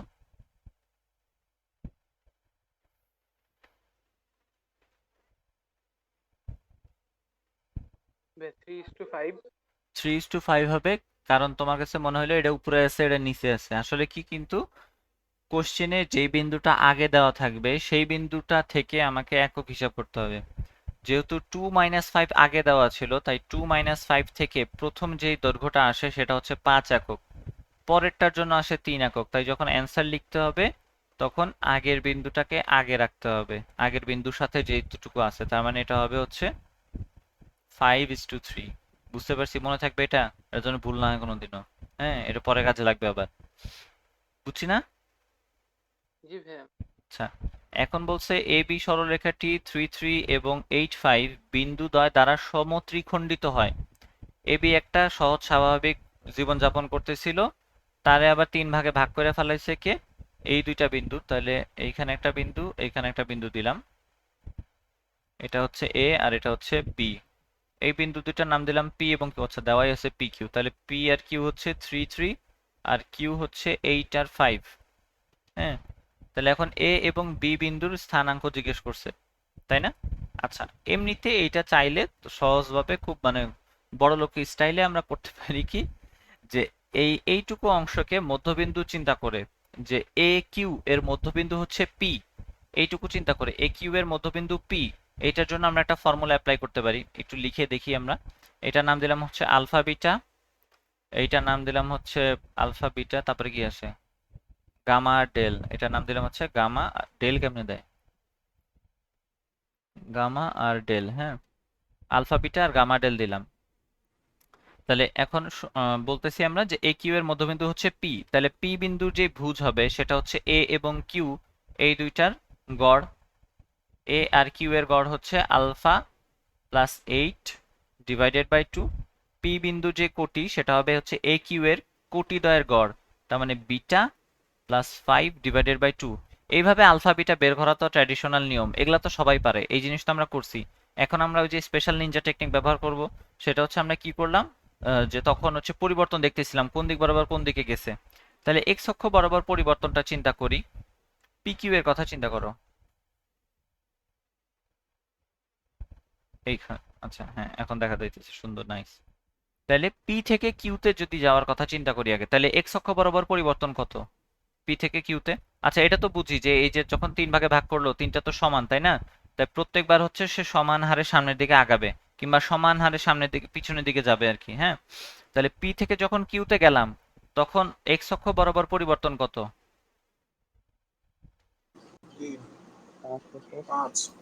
5 একক। কি পি থেকে যদি কিউতে যাই তাহলে 5 একক বৃদ্ধি পায়। তাহলে কিউ থেকে যখন বিতে যাব তখন কি 5 একক বৃদ্ধি পাওয়া উচিত? তাহলে কত হবে, 8 থেকে 5 একক বাড়াইলে কত হবে বিদ্যুৎটা? 13 ভাইয়া। এটা হবে 13। 13। এবার তার কোটি বরাবরও তাহলে সেম কাহিনী হওয়া উচিত। 3 থেকে 5 হয়েছে, কি হয়েছে এখানে? 2 একক বাড়ছে। তাহলে এখানে 2 একক কিউ বৃদ্ধি থেকে পাইছে। বিতে গেলে আরো 2 একক বাড়বে। তাহলে 5 থেকে 2 বাড়াইলে আরো সে হয়ে যাবে 7 একক। শেষ পেয়ে গেছি আমরা বিটা কি জানি গামা আর ডেল পেয়ে গেছি। এবার উল্টা কাজ করতে হবে, কিউ থেকে পিতে যাব, একটু আগে 5 একক আমি বৃদ্ধি করছিলাম, এবার 5 একক আমাকে পিছনে যেতে হবে, কমায় দিছি, তাহলে 3 থেকে আরো 5 একক পিছনে যাব, কত হবে? -2। -2। তারপরে আগের বার আমরা কি করছিলাম, এইখানে 3 থেকে 5 2 একক বৃদ্ধি করছি, এবার 3 থেকে পিছনের দিকে 2 একক কমায় দিতে হবে, উল্টা দিকে যেহেতু, তাহলে হবে 1, 1 এটা হবে 1। পাওয়া গেছে আলফা এইভাবে। তাহলে কোনটা ভাল লাগছে? পরেরটা। এই নিয়মটা তুলনামূলক সহজ, কিন্তু এইটা শুধুমাত্র এমসিকিউ এর জন্য। হ্যাঁ, এমসিকিউ কিংবা অ্যাডমিশন এই ম্যাথ দিবে না জীবনে, যদি দেয়ও তাহলে এই যে এমনি এমনি করে দিলেই হবে, ঠিক আছে? অনেক চিত্র এঁকে এভাবে এভাবে করে দিবা। এইখানে হচ্ছে এই একটা জিনিস খালি দেখাই দিতে পারো, যে এমনি লিখতে পারো যে এইখানে হচ্ছে এইখান এখান থেকে এইদিকে 5 একক বৃদ্ধি পাইলো, তারপরে এইখান থেকে এইদিকে 2 একক বৃদ্ধি পাইলো, এমনি এমনি বলে দিলেই, এই দুইটা এইটুকু লিখে দিলেই হচ্ছে অ্যাডমিশনের ফুল মার্কস, এইটুকু শেষ, আর কিচ্ছু লিখতে হবে না পরীক্ষার খাতায়। আর এইভাবে হচ্ছে বোর্ডে করলে এইভাবে করতে হবে, এমসিকিউ তো তার কিছু দেখান লাগে না, তাই এটা সমস্যা না, কিন্তু বোর্ডে করলে এইভাবে করতে হবে, ঠিক আছে? কিংবা এইচএসসি তে কিংবা কলেজে, মনে থাকবে। জি ভাইয়া। আচ্ছা, আর আমাদের এটা মধ্যবিন্দু। আচ্ছা, এই কাহিনী গেছে গা। এখন আমরা অন্য আরেকটা কাহিনীর দিকে যাওয়ার চেষ্টা করি, সেটা হচ্ছে যদি এটা এটা তো গেল হচ্ছে মধ্যবিন্দু। মধ্যবিন্দু হওয়ার মানে কিন্তু ব্যাপারটা হচ্ছে 1:1 অনুপাতে বিভক্ত হওয়া। আমরা বিভক্ত হওয়ার একটা ম্যাথ করলাম না? তাহলে চিন্তা করো এটা কত অনুপাতে বিভক্ত হয়েছে। এইটাও ছিল 3 একক, আর এইটুকুও বের করছিলাম আমরা 3 একক। তার মানে কি এটা 1:1 অনুপাতে বিভক্ত হয়েছে। তাই ঠিক একইভাবে যদি 1:1 না বলে আমাকে যদি 1:2, 2:3, 5:3 এরকম কিছু বলে, তাহলে কি করব? তাহলে সেটার জন্য হচ্ছে এই সূত্রের প্রমাণটা আমি পারি না, তো যতটুকু পারি, যতটুকু মানে সহজে তোমাদেরকে বোঝানো যায় বুঝাইতেছি, ঠিক আছে? প্রমাণ পারলে তো দেখাই দিতাম। আচ্ছা, তাহলে এইখান থেকে ধরলাম এই দিক বরাবর একটা রেখা আছে, এই রেখাগুলোর নাম দিলাম। আচ্ছা, আমি যে এই যে ফুল স্ক্রিনে যখন লিখি ছোট ছোট করে, ওগুলো কি দেখা যায়?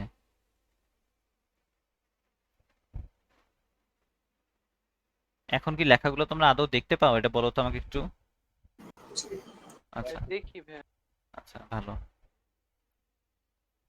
তাহলে ধরলাম এইখানে কোথাও একটা বিন্দুতে সে কোনো একটা অনুপাতে বিভক্ত হয়েছে, এই বিন্দুটার নাম দিলাম আমরা আলফা এবং বিটা। হুম, আমরা বলতেছি এইটুকু যে অনুপাত ছিল সেটা হচ্ছে k1, আর এইটুকু যে অনুপাত আছে সেটা আমি কি বললাম k2, ঠিক আছে? এটা জানি আমরা যে এটা হচ্ছে অন্তর্বিভক্ত করার জন্য শর্ত। তাহলে এভাবে যদি সে অন্তর্বিভক্ত হয়, তাহলে এখন আমরা বের করতে চাচ্ছি যে আলফা এবং বিটার ভ্যালু কত। তোমাকে যদি এই দুইটা বিন্দু দিয়ে দেয় x1 y1 x2 y2 এবং বলে যে এটাকে 1:2 অনুপাতে বিভক্ত করো, 3:5 অনুপাতে বিভক্ত করো, তাহলে ওই যে ওই কথাটা একটু মনে করব, যে বিভক্ত করার যখন অনুপাতটা দিবে তখন যেই বিন্দুটা আগে দেওয়া থাকবে সেই বিন্দু থেকে আগে হিসাব করতে হবে।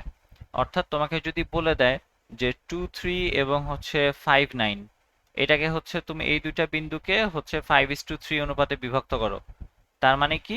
তার মানে হচ্ছে 2 3 বিন্দু থেকে 5 একক আসবে এবং 5 9 বিন্দু থেকে 3 একক আসবে, ঠিক আছে? প্রথম যে অনুপাতটা হবে, অনুপাতের যে অংশটুকু লেখা থাকবে সেটা প্রথম বিন্দুটা থেকে কাউন্ট করতে হবে।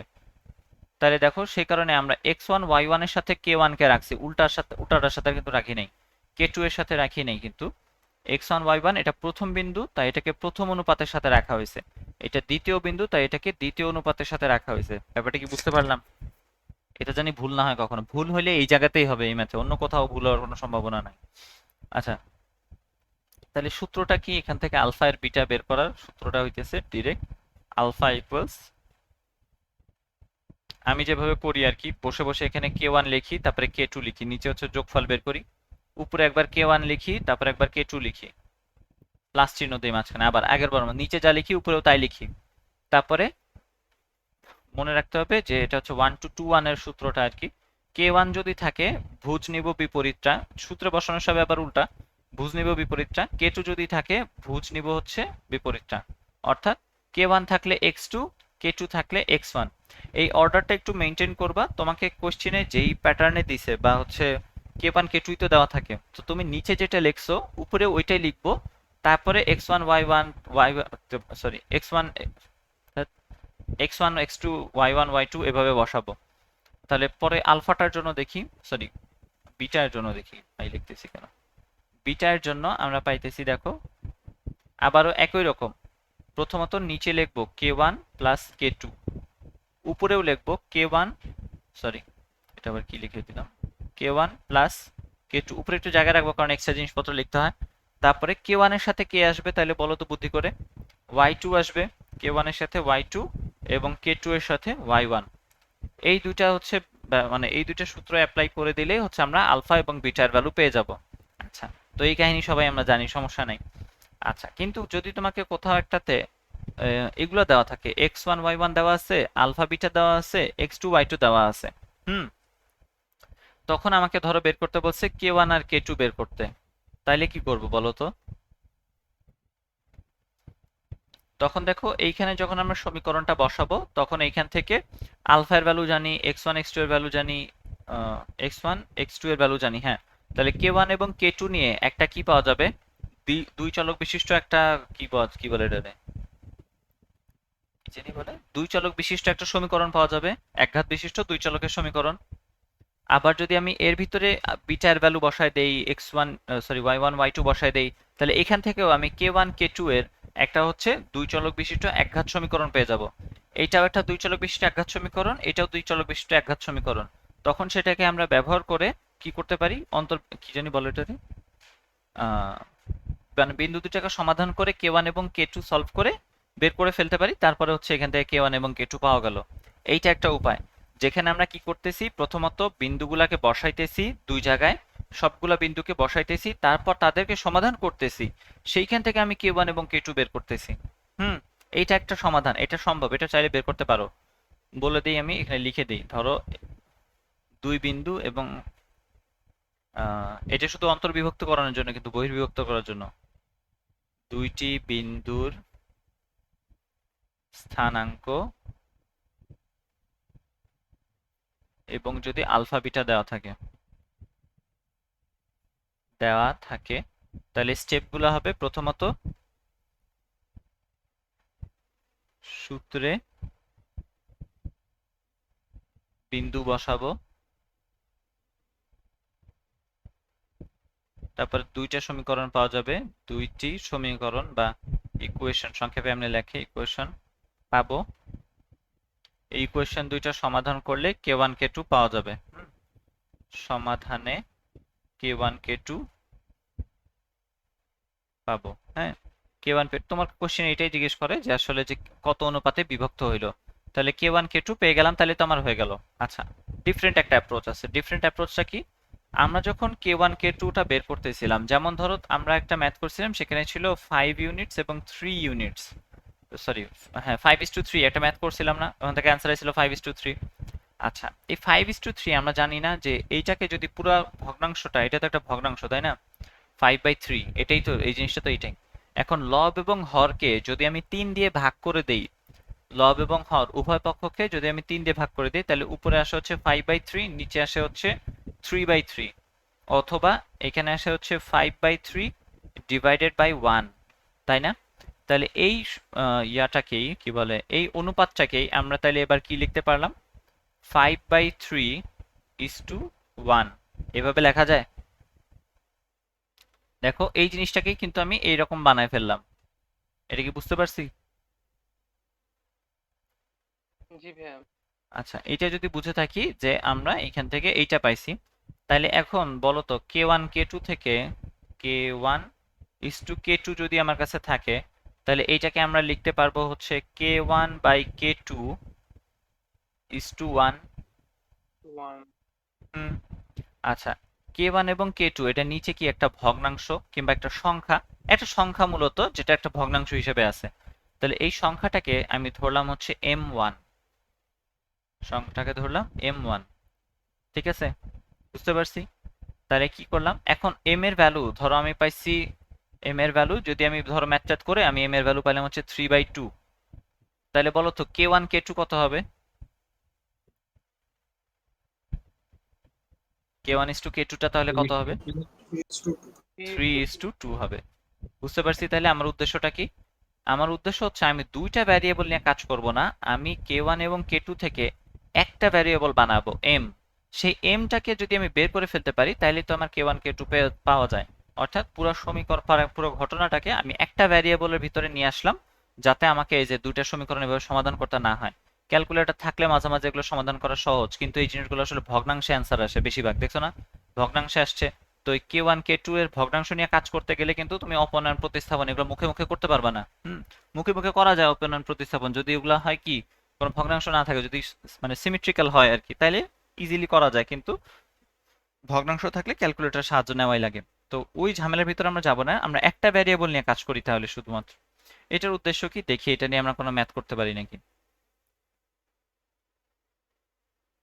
এখন এই অঞ্চলের ভিতরে চলো আমরা একটা ম্যাথ বসানোর চেষ্টা করি।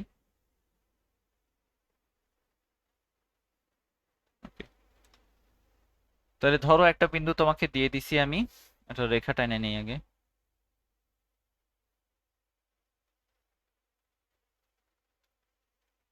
একটা বিন্দু দিলাম হচ্ছে 1 5, র্যান্ডম, হ্যাঁ আমি জানি না এগুলো আসলে মিলবে নাকি।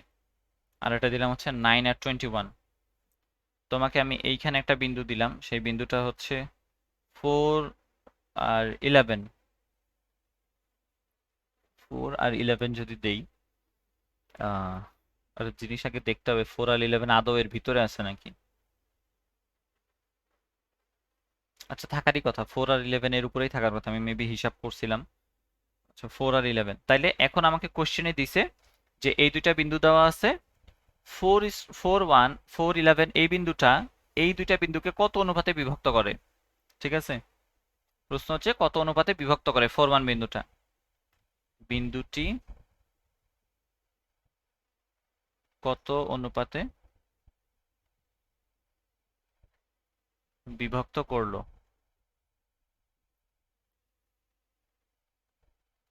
এইটা তো জানছে তাই না, জানতে চায়।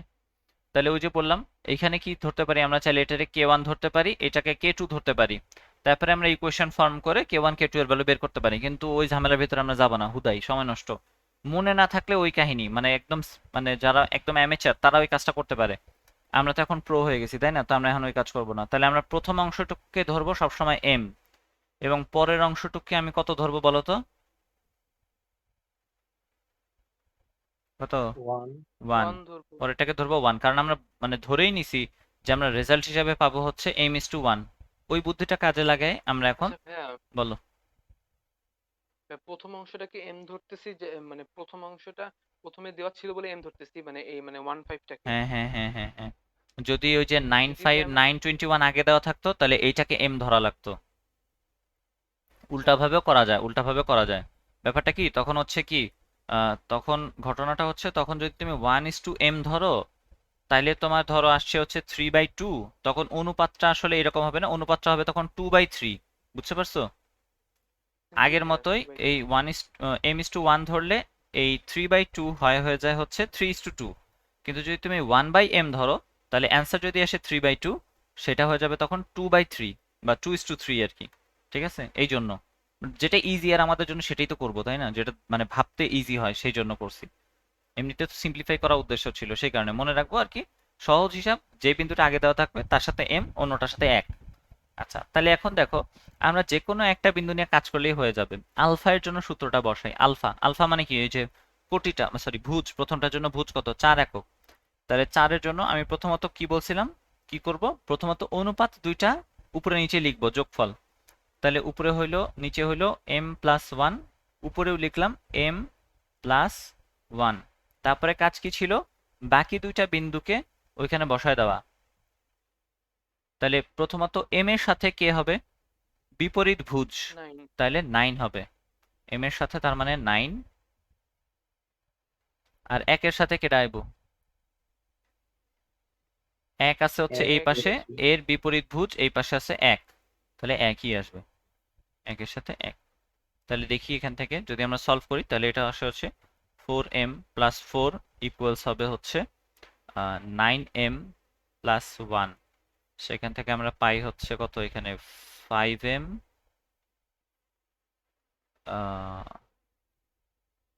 এটা কি 5m+3, হ্যাঁ 5m প্লাস 3, তাহলে m এর ভ্যালু পাইলাম আমরা 3/5। তাহলে বলো তো কত অনুপাতে বিভক্ত হইলো? 3/5। তাহলে আমরা বলতে পারবো এখান থেকে রেশিওটা 3:5। 3:5। শেষ। বুঝতে পারছি। আচ্ছা, এখন এটা আমরা কি নিয়ে কাজ করলাম? আমরা কিন্তু ভুজ নিয়ে কাজ করছি। কোটি নিয়ে কাজ করলেও সেম রেজাল্ট পাবে, তাও আমরা একটু চেক করার জন্য আপাতত প্রথমবার যেহেতু করতেছি একবার চেক করে নেই যে কোটি দিয়ে করলেও হয় নাকি। তার কারণ হচ্ছে কি যে দেখা যাবে তোমার যদি ধরো এই বিন্দুটার ভিতরে ভুজ এবং কোটি দুইজন আছে, একজন ভগ্নাংশ আর একজন হচ্ছে ইন্টিজার। ইন্টিজার মানে কি জানি? পূর্ণ সংখ্যা। একটা হচ্ছে পূর্ণ সংখ্যা আর একটা হচ্ছে ভগ্নাংশ। তাহলে তোমার কি মনে হয় কোনটা নিয়ে কাজ করা তোমার জন্য ইজিয়ার এই বিন্দুর ভিতরে কিংবা এই পূর্ণ দুইজনের সংখ্যা। ভিতরে? অবশ্যই পূর্ণ সংখ্যা নিয়ে। তো তখন হচ্ছে আমরা দেখবো, একটু একবার চোখ বুলা নিব, সবগুলা পূর্ণ সংখ্যা হলে তো তোমার চোখে পড়বেই, মানে ভগ্নাংশ তো চোখে পড়বে না, তাই না? তো তখন ঝামেলা নেই, যে কোনো একটা নিলেই হয়েছে। আর যদি দেখো কোনো একটা ভগ্নাংশ আছে, তুমি দেখলা যে এখানে একটা ভুজ ভগ্নাংশ হয়ে বসে আছে, তখন হচ্ছে ডিরেক্ট কোটি নিয়ে কাজ করা শুরু করবা। যদি দেখতে পাও এখানে একটা কোটি ভগ্নাংশ হয়ে বসে আছে, তাহলে এখানে পুরোপুরি ভুজ নিয়ে কাজ করা শুরু করবা। ঠিক আছে? তাহলে এখানে এখানে তো ঝামেলা নাই, তারপর আমরা চেক করে নিই। তাহলে বিটা সমান হওয়ার কথা ছিল একই রকম m1 plus 1, sorry m plus 1, এখানে হচ্ছে m প্লাস 1। তারপরে m এর সাথে বিপরীত কোটি, তার মানে কত? 21। এই যে দেখো এখানে আবার বড় সংখ্যা আছে, এটা তো আর বিপজ্জনক, মাঝে মাঝে বিপজ্জনক হইতে পারে। তারপরে এইখানে আছে কত? একের সাথে বিপরীত কোটি আছে কত? 5। তাহলে 5 বসাই দিলাম। তাহলে কত আসে? 11m প্লাস 11 ইকুয়ালস হচ্ছে 21m প্লাস 5। এইখান থেকে আমরা পাবো 10m, আর ওইটা ওই পাশে গেলে হয়ে যাবে 6। তাহলে m এর ভ্যালু আবারও আমরা পাইলাম কত? 6/10 which is 3/5। সুতরাং আমাদের যে রেশিওটা হবে সেটা আমরা পাইলাম হচ্ছে 3:5। তাহলে আমরা দেখতে পেলাম যে আমরা যেমনিই করি না কেন আমাদের দুই পাশ থেকে সেম অ্যান্সার আসতেছে। তাহলে আমাদের অঙ্ক ঠিক আছে নাকি? আছে না নাই? জি ভাইয়া, জি ঠিক ভাইয়া, আছে। ঠিক আছে। মনে থাকবে কি করছি? এটা কিন্তু আজীবন জি ভুললে ভাইয়া। চলবে না, এটা খুব গুরুত্বপূর্ণ জিনিস। লার্নিংটা বিশেষ করে খুবই গুরুত্বপূর্ণ এখানে। আচ্ছা, এগুলো পারবো আমরা। এখন হচ্ছে আমরা একটু এটা পুরোপুরি অন্তর্বিভক্তকরণ গেল এই একটা পেজে। এখন বহির্বিভক্ত করব। বহির্বিভক্ত করার জন্য সূত্রের মধ্যে বিশেষ কোনো চেঞ্জ নাই। আমরা দেখি আর জিনিসটা কি আসলে। আবারও আগের কথাই, যে যেই বিন্দুটা আগে দেওয়া থাকবে সেটা থেকে হিসাব করতে হবে। তাহলে ধরে নিলাম আমাকে এইখানে একটা বিন্দু দেওয়া আছে, সরি দুইটা, একটা রেখা দেওয়া আছে। হ্যাঁ, এই রেখার দুইটা বিন্দু হচ্ছে x1 আর y1 দেওয়া আছে, আর একটা বিন্দু দেওয়া আছে x2 আর y2। এই ম্যাথগুলো বানানো একটু কষ্ট, তার কারণ কি, কষ্ট না আসলে, একটু টেকনিক করে বানানো যায়। যে তুমি এই দুইটা বিন্দু নিয়ে নিলা র্যান্ডমলি, কিন্তু মাঝখানে বিন্দুটা যখন বসাইতে যাবা, যে এই বিন্দুটা খুঁজে পাইতেছে না, কি দিবা? হুম, তো সেটার জন্য করতে হয় কি, গুনে গুনে দিতে হয়, যে এক থেকে এত একক আগাইলো এইটারেও আরো বেশি একক বাড়াই দিব, এরকম করে আগায় আগায় করা যায়। কিংবা হচ্ছে একটা সরলরেখার ইকুয়েশন নিয়ে সেখানে x1 y1 x2 y2 এভাবে বসায় দিতে থাকলেই দেখা যায় যে পাওয়া যাবা তোমরা তিনটা বিন্দু। হ্যাঁ, যেহেতু সমরৈখিক এই জন্য। যাই হোক, তো এইখানে আমি যেটা করতেছিলাম, বহির্বিভক্তকরণ। বহির্বিভক্তকরণ মানে কি, এই দুইটা বিন্দু আছে, তারা ভালো মতো আছে, সুখে সংসার করতেছে। এখন যদি বাইরে এই সরলরেখার বর্ধিতাংশ বরাবর একটা বিন্দু থাকে, এইটার বর্ধিতাংশ বরাবর একটা বিন্দু এইখানে হইতে পারে কোথাও। এখন এটা হচ্ছে একটা বিন্দু, যার নাম হচ্ছে আলফা এবং বিটা। বলা হইতেছে যে আলফা বিটা এই রেখাটাকে কত অনুপাতে বহির্বিভক্ত করলো। বহির্বিভক্ত করাটার অর্থ হইতেছে যে সে বাইরের দিক থেকে কত অনুপাতে বিভক্ত করে। অর্থাৎ এইখান থেকে এই পর্যন্ত এইটা হবে k1, এবং এইখান থেকে এই পর্যন্ত এটা হবে k2। প্রথম বিন্দু থেকে আমরা যেই বিন্দুটার কথা বলে দিই আলফা বিটা পর্যন্ত, প্রথম বিন্দু থেকে আলফা বিটা এটাই তো k1, দ্বিতীয় বিন্দু থেকে আলফা বিটা এটা হচ্ছে k2। আগের বারেও কিন্তু তাই হয়েছে, প্রথম বিন্দু থেকে আলফা বিটা k1, পরের বিন্দুটা থেকে আলফা বিটা k2, তাই না? ওই জিনিসটাকে আমরা এখন আলফা বিটাটাকে শিফট করছি, আলফা বিটাটা এখন বাইরে আছে। প্রথমটা থেকে আলফা বিটা k1, পরেরটা থেকে আলফা বিটা k2, মনে থাকবে? হুম, একটু এঁকে এঁকে এঁকে দিই আর কি, তাহলে মনে থাকার মতনই আর কি। তাহলে এটা হচ্ছে হবে k2, আর এটা হবে হচ্ছে k1। এইটার ক্ষেত্রেও অনুপাতটা হবে হচ্ছে k1:k2 এরকম। এইসব বিন্দুতে যদি হচ্ছে আলফা বিটাতে সে কি করে, বহির্বিভক্ত করে, তাহলে আমরা কিভাবে হচ্ছে আলফা বিটা ক্যালকুলেট করব। তাহলে আলফার জন্য ইকুয়েশন আগের মতোই, সবই আগের মতোই, একটু পার্থক্য হবে। k1 প্লাস k2 উপরে বসাইতাম আগে, এখন হচ্ছে k1 মাইনাস k2 বসাবো, উপরেও বসাবো k1 মাইনাস k2। আর বিটার জন্য একই কাহিনী করে নেই আগে। তাহলে k1 মাইনাস k2, উপরেও হবে k1 মাইনাস k2, যদি বাইরে হয় তাহলে মাইনাস, যদি ভিতরে হয় তাহলে প্লাস, শেষ সহজ হিসাব। আচ্ছা, k1 এর সাথে কাকে গুণ করব? উল্টা যে এটা আছে উল্টা যে মানে রাশি আছে k1 এর x2, সাথে x2। k2 এর সাথে x1, k1 এর সাথে y2, k2 এর সাথে y1, শেষ। বুঝতে পারছি? বাকি সব প্রসিজার সেম। সূত্রের ভিতরে খালি একটা মাইনাস মাইনাস, এখানে একটা মাইনাস, এখানে একটা মাইনাস। যদি তোমাকে আবারও বাইরে থেকে বলে দেয় যে আলফা বিটাতে কি করছে, মানে কত অনুপাতে বিভক্ত করলে বের করো, তাহলে তখন k1 k2 এর পরিবর্তে আবারও আমরা m1 m2ই ধরবো, সরি m1 0, m এবং 0 অনুপাত ধরবো, ঠিক আছে, m:0, ধ্যাত্তেরি কি বলতেছে, m:1 অনুপাত ধরবো। এইটুকু হবে তখন m, আর এইটুকু হবে 1। তারপরে ওই k1 k2 যেমনি আগের বার বের করছি ওইভাবে বের হয়ে যাবে। মনে থাকবে? বুঝছি? জি জি ভাইয়া। ভাইয়া। আচ্ছা, এখন ধরো তোমার আমি একটা ম্যাথ দেই, পারবা নাকি জানি না, চেষ্টা করি, আমি নিজেও জানি না পারবো নাকি।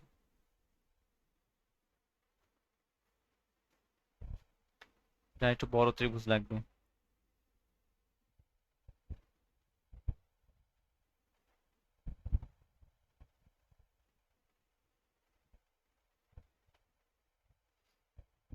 আচ্ছা, এই জিনিস আগেও শিখছো, আবারও বলি। প্রথমত এইখানে এটা ত্রিভুজ আছে, সেই ত্রিভুজটার বিন্দুগুলো হচ্ছে এ বি সি।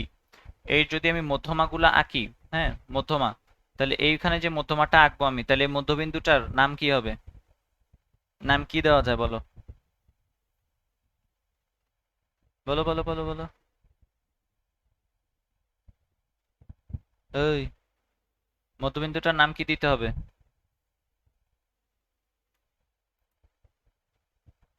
বোঝো নাই? না ভাইয়া মানে মধ্যবিন্দু কি মানে ডি দিব নাকি? হ্যাঁ ডি, সবসময় এ বিন্দুর বিপরীতে থাকবে ডি, বি বিন্দুর বিপরীতে থাকবে ই, সি বিন্দুর ই। বিপরীতে থাকবে এফ। এটা জানি কখনো ভুল না হয়। এগুলা মানে এগুলো হচ্ছে ম্যাথের অনেক ছোট ছোট কনভেনশন।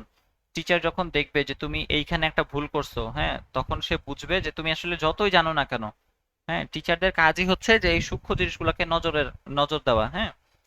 যেমন হচ্ছে আমাদের আইডিয়াল স্কুলের ব্যাপারটা ছিল এরকম, স্কুলে যখন পড়তাম ওনারা করতো কি, আমরা সাইড নোটে যে মান বসিয়ে কথাটা লিখতাম, মান বসিয়ে কথাটার আগে অবশ্যই একটা কি থাকবে, সেমিকোলন থাকবে, সেমিকোলন না থাকলে হবে না। এগুলো তো বাংলা কথা রিলেটেড কিছু জিনিসপত্র, কিংবা প্রমাণিত, এটাকে লিখতে হবে থার্ড ব্র্যাকেটের ভিতরে, এটা ফার্স্ট ব্র্যাকেটে লেখা যাবে না। হ্যাঁ, এরকম হচ্ছে প্রত্যেকটা জিনিস বইয়ে যেরকম আছে ঠিক সেভাবে লেখাইতো তারা। ওইটা তো ছিল তাদের অত্যাচার আর কি, কিন্তু এটা আসলে ম্যাথমেটিক্সের এটা নিয়ম, একটা এক ধরনের কনভেনশন, যে এ বিন্দুর বিপরীত বিন্দু অবশ্যই ডি হবে, এইটা হবে ই, এইটা হবে এফ। ঠিক আছে, এটা মাথায় রাখবো। আচ্ছা, এখন এই বিন্দুর স্থানাঙ্কগুলো আমাদেরকে দিয়ে দিছে, তাহলে এটা হচ্ছে ডি বিন্দু, ওর স্থানাঙ্ক দিয়ে দিছে তোমারে 1 2। তারপরে এই বিন্দুটা হচ্ছে ই, ওর স্থানাঙ্ক দেওয়া আছে তোমাকে 4 4। এফ বিন্দুর স্থানাঙ্ক দেওয়া আছে তোমার কাছে 2 এবং 8। এখন জিজ্ঞেস করছে ত্রিভুজটার ক্ষেত্রফল কত। কি করা যায় তাহলে বলো তো? পুরা ত্রিভুজের ক্ষেত্রফল চাইছে এবিসি। এটাকে দুইটা উপায়ে বের করা যায়, ঠিক আছে। হুম, প্রথম উপায়টা দেখি আগে। প্রথম আচ্ছা দেখি। আচ্ছা, এটা তো ছিল মধ্যবিন্দু, তাই না? তাহলে আমরা কি এইটা জানি যে আমরা যদি এইখানে একটা রেখা টানি, তাহলে কি বলে এটার নাম, এই ত্রিভুজটা সমান দুই অংশে বিভক্ত হয়েছে। হুম, জানো জি এলু? ভাইয়া। আচ্ছা, সমান দুই অংশে বিভক্ত হয়েছে। এখন এইটুকু অংশ হচ্ছে হাফ, এইটুকু অংশ কত, হাফ, হাফ ইউনিটস, টোটালটার হাফ ইউনিটস। তাহলে এখন যদি আমি এটাকে আবার অর্ধেক করি, এইটা তো এখন ছোট ত্রিভুজটার আবার মধ্যমা, এই যে হাফ যে ত্রিভুজটা ছিল তার আবার আর একটা মধ্যমা আঁকা ফেলাইছি না আমরা, তাহলে এইটা আবার কি করবে, এটার আরো অর্ধেক করে ফেলবে। বুঝতে পারলাম? তাহলে এইখানে কতটুকু আছে ত্রিভুজের, টোটাল ত্রিভুজের কতটুকু অংশ আছে? 1/4 1/4 আছে এখানে, গুড। এইটা 1/4। তাহলে বলো এইখানে যদি আমি একটা মধ্যমা টানি, তাহলে ত্রিভুজের এইখানে কতটুকু আছে?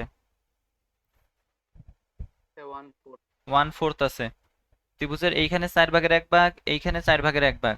আচ্ছা, এখন যে জিনিসটা আঁকি নাই কিন্তু বোঝাই যেতেছে যে দুইটা মধ্যমাকে যদি আমরা এভাবে যোগ করি পাশাপাশি, তাইলে যারা যেই ছোট্ট ত্রিভুজটা তৈরি করে ভার্টেক্সের সাথে, সেটা হয় 1/4। তাহলে আর একটা তো আমাদের মধ্যমা বাকি আছে, এই যে এইখানে যদি আমি একটা মধ্যমা টানি, তাহলে এবার মাঝখানেটা যদি সরায় দেই, তাহলে বলো এইটুকু এবার কত হবে? 1/4 হবে, এইটাও হবে 1/4, এইটাও হবে 1/4, তাই না? হুম, বুঝছি।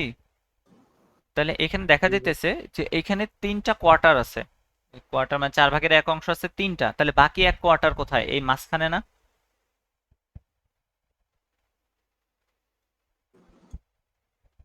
বুঝো নাই? জি ভাইয়া। বুঝতে পারছি, সবাই বুঝছি? গুনগুন জি ভাইয়া। বুঝছো? আচ্ছা, তাহলে আমরা দেখলাম যে প্রত্যেকটা হচ্ছে 4/1, তার মানে এই ভিতরেটা হবে হচ্ছে পুরাটুকের 4/1, পুরো ইয়াটা আর কি বলে ত্রিভুজটার। এই জিনিস কিন্তু তোমাদের 9-10 ছিল, ঠিক আছে? আচ্ছা, এখন দেখি আমার কাছে 3টা বিন্দু আছে, ছোট ত্রিভুজটা আছে, আমি ক্ষেত্রফল বের করতে পারবো। তাহলে DEF এটার ক্ষেত্রফল দেখো হাফ। কি করতে হয় জানি? বিন্দুগুলোকে রিপিট করতে হবে, মানে বিন্দুগুলোকে বসাইতে হবে 4 4 2 8, তারপরে প্রথমটা রিপিট 1 2। এবার এটা করি, মনে আছে নাকি? 1 4 ভাই যে 4 DEF এরটা একটু একবার বলবা? DEF দেখো, আমরা যখন এইটুকু বের করছিলাম এটা হচ্ছিল কত? 4/1 অংশ। হুম, এইটুকু মিলে তৈরি করছিল আরো 4/1 অংশ, আর এইখানে তৈরি করছিল আরো 4/1 অংশ। টোটাল কত অংশ হইলো পুরা ত্রিভুজটার? 3/4 হইছে। জি ভাই 3/4 হইছে। 3/4, তার মানে টোটাল ত্রিভুজ যদি এক অংশ হয়, 3/4 অংশের আমি ক্ষেত্রফল বের করছি, তাহলে DEF কত অংশ হবে? এটা ভাগ করলে কত হয়? 1/4ই তো হয়, তাই না? এবার বুঝতে পারছি? আমার একটা কোশ্চেন ছিল, বলো।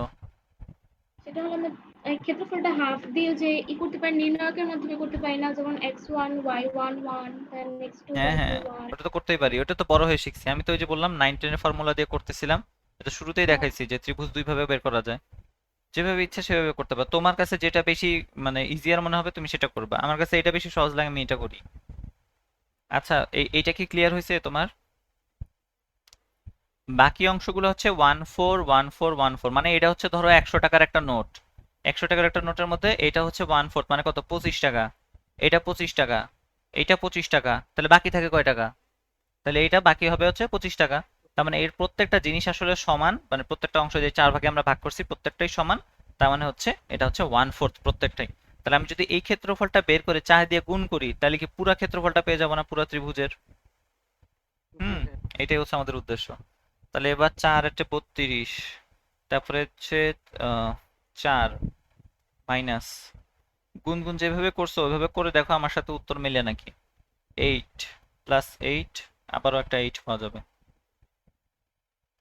8 40 পাইলাম এখান থেকে। 40 মাইনাস 24, 8 ইউনিটস হয় নাকি? 8 ইউনিটস হচ্ছে ছোটটা।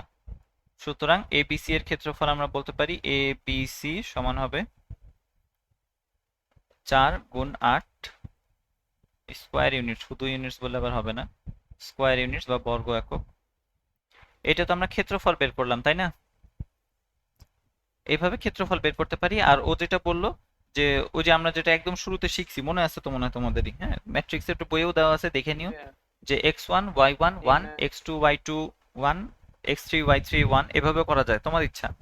আচ্ছা, এটা গেল আমরা এবিসি বের করছি। এখন আমি চাইতেছি যে তোমাকে যদি বলতো এ বিন্দু, বি বিন্দু, সি বিন্দু এদের স্থানাঙ্ক বের করো, এটা কি পারা যাবে? কি বুদ্ধিতে করা যেতে পারে বলো তো? মধ্যবিন্দু। কার মধ্যবিন্দু দেওয়া আছে তোমার এখানে? মধ্যবিন্দু গুলাই তো শুধু দেওয়া আছে, এক পাশের একটা প্রান্ত তো দেওয়া থাকা লাগে। এখান থেকে যদি চিন্তা করি তাহলে এক পাশের একটা প্রান্ত তো দেওয়া থাকার কথা ছিল, তা তো দেওয়া নেই। শুধু মধ্যবিন্দুটাই আছে, যদি এ দেওয়া থাকতো তাহলে বি বের করতে পারতাম। যদি সি দেওয়া থাকতো তাহলে বি বের করতে পারতাম, কিন্তু শুধুমাত্র মধ্যবিন্দুগুলো আছে। তাহলে কি করব? এখানে দেখো আবারও 9 10 এর একটা কনসেপ্ট কাজে লাগবে। ভেক্টরে আমরা শিখছিলাম এটা, কিংবা এমনিতে জ্যামিতির ভিতরেও শিখছো, যে যে কোনো ত্রিভুজের পাশাপাশি দুইটা বাহুর সন্নিহিত দুইটা বাহুর মধ্যবিন্দু দ্বয়কে যোগ করলে সেটা বিপরীত বাহুর অর্ধেক এবং সমান্তরাল হয়, এরকম পড়ছিলাম। মানে শর্তটা ছিল এফ ই ভেক্টর সমান হবে হাফ ইন্টু বিসি ভেক্টর। দেখো তোর এটা পড়ছো নাকি, কইও না যে পড়ো নাই। जी भैया এটা पुष्पराज কি লিখলাম, এফ এফ লিখলাম কেন, এফ ই। হ্যাঁ, এইখানে হ্যাঁ দুইটা সন্নিহিত বাহু, তাদের মধ্যবিন্দু কিন্তু এগুলো এগুলো তো মধ্যবিন্দুই। মধ্যবিন্দুটা হবে হচ্ছে তৃতীয় বাহুর অর্ধেক এবং সমান্তরাল। তাহলে তৃতীয় বাহুর অর্ধেক এবং সমান্তরাল যদি হয়, তাহলে বলো তো এফ ই এবং সিডি এরা কি সমান? সমান जी জি भैया ভাই এবং সমান। সমান্তরাল। যদি একটা চতুর্ভুজের যদি যে কোনো এক জোড়া বাহু সমান এবং সমান্তরাল হয়, যে কোনো এক জোড়া সমান এবং সমান্তরাল হয়, তাহলে অপর দুইটাও সমান এবং সমান্তরাল হইতে বাধ্য। তখন যেহেতু আমরা এই দুইটাকে সমান এবং সমান্তরাল প্রমাণ করছি, তার মানে এই দুইটাও তখন সমান এবং সমান্তরাল হবে। ওকে, আচ্ছা, কিন্তু ব্যাপারটা কি, এরা তাইলে বলো তো বুদ্ধি করে যে এরা কি তৈরি করে আসলে? এই যে একটা চতুর্ভুজ এখানে তৈরি হইলো, এটা কি আকৃতির? रंबोस কি, রম্বস নাও হইতে পারে, হইতে পারে নাও হইতে পারে। তার কারণ হচ্ছে এই যে ইয়াটা আর কি, মানে এই বাহু দুইটা যে পরস্পর সমান এটা তো আমাকে বলে নাই কোথাও। হ্যাঁ, এই যে এইটা আর এইটা যে সমান হবে এটা তো নাও হইতে পারে। তার কারণ এই বাহুটা যদি বড় হয় তাহলে এটা একটু বড় হয়ে যাবে না, এই বাহুটা যদি একটু ছোট হয় তাহলে এটা তুলনামূলক একটু ছোট হয়ে যাবে। তো এই দুইটা যেহেতু সমান না, এটা আমি শিওর না, সমান হইতে পারে নাও হইতে পারে। ঠিক আছে, সমান হইতেও পারে নাও হইতে পারে। তো সেই কারণে আমরা বলতে পারি এটা হচ্ছে একটা সামান্তরিক, তাই না? রম্বস হইলেও কোনো সমস্যা নেই, রম্বস হইলেও আমরা ওই যে সামান্তরিকের তৃতীয় শীর্ষ বের করার যে সূত্রটা ব্যবহার করছি, ওইটা বর্গ, সামান্তরিক, রম্বস সবার জন্যই ব্যবহার করা যায়, আয়তক্ষেত্রের জন্য ব্যবহার করা যায়। তাহলে এখানে আমরা এটা রম্বস হোক আর সামান্তরিক হোক, আমাদের ওই স্পেশাল নিনজা টেকনিকটা তো আমরা ব্যবহার করতেই পারি। কিরকম? 2 থেকে এইখানে 4 হইছে, এফ থেকে ই তে যখন গেল ভুজ বরাবর 2 থেকে 4 হইছে, তাহলে 1 থেকে কত হবে? 2 থেকে 4 মানে 2 একক বৃদ্ধি পাইছে, তাহলে 1 থেকে কত একক বৃদ্ধি পাবে? কি হবে? 3 হয়ে যাবে तीन এটা। हो जाएगा তাহলে এটা হয়ে যাবে 3 একক। আবার 4 থেকে সরি 8 থেকে 4 হইছে, কত কমছে? 4 একক কমছে। चार তাহলে 2 থেকে কত 4 একক কমে হয়ে যাবে এটা -2। বুঝতে পারছি? এই যে একটা বিন্দু পেয়ে গেছো না, এখন কিন্তু ওই একই প্রসিজারে তুমি এভাবে গুণে গুণেও বের করতে পারো, কিংবা তুমি মধ্যবিন্দুর কনসেপ্ট ইউজ করে বিসি এর মধ্যবিন্দু ডি দেওয়া আছে, এভাবে সি জানো তুমি, এখন এখন তুমি বি বের করতে পারবা, এও বের করতে পারবা। বলো তো বি এবং এ আর বি বাইর করো, বলো কত হয় এ এবং বি? এ বি এর স্থানাঙ্ক বের করে দেখো, নিজে চিন্তা করে নি।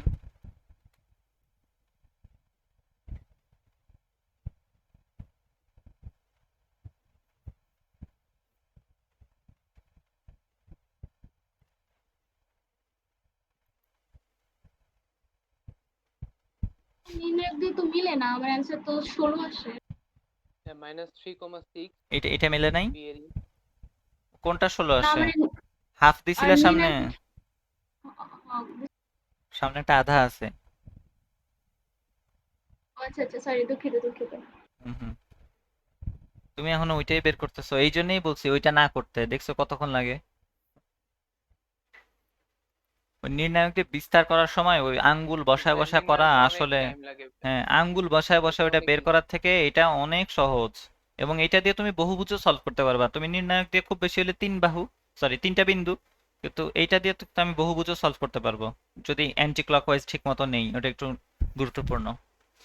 আচ্ছা, এইখানে যখন ছিলাম আমরা, তাহলে কি বললা কি জানি, আহনাফ না রকিব, রকিব বলছো মনে হয় বি answer। বলছি ভাইয়া।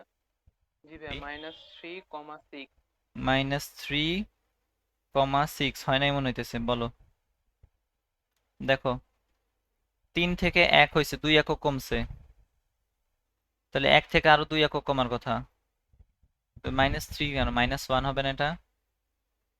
4 একক কমাইলা কিভাবে? ও হ্যাঁ -1 ভাইয়া।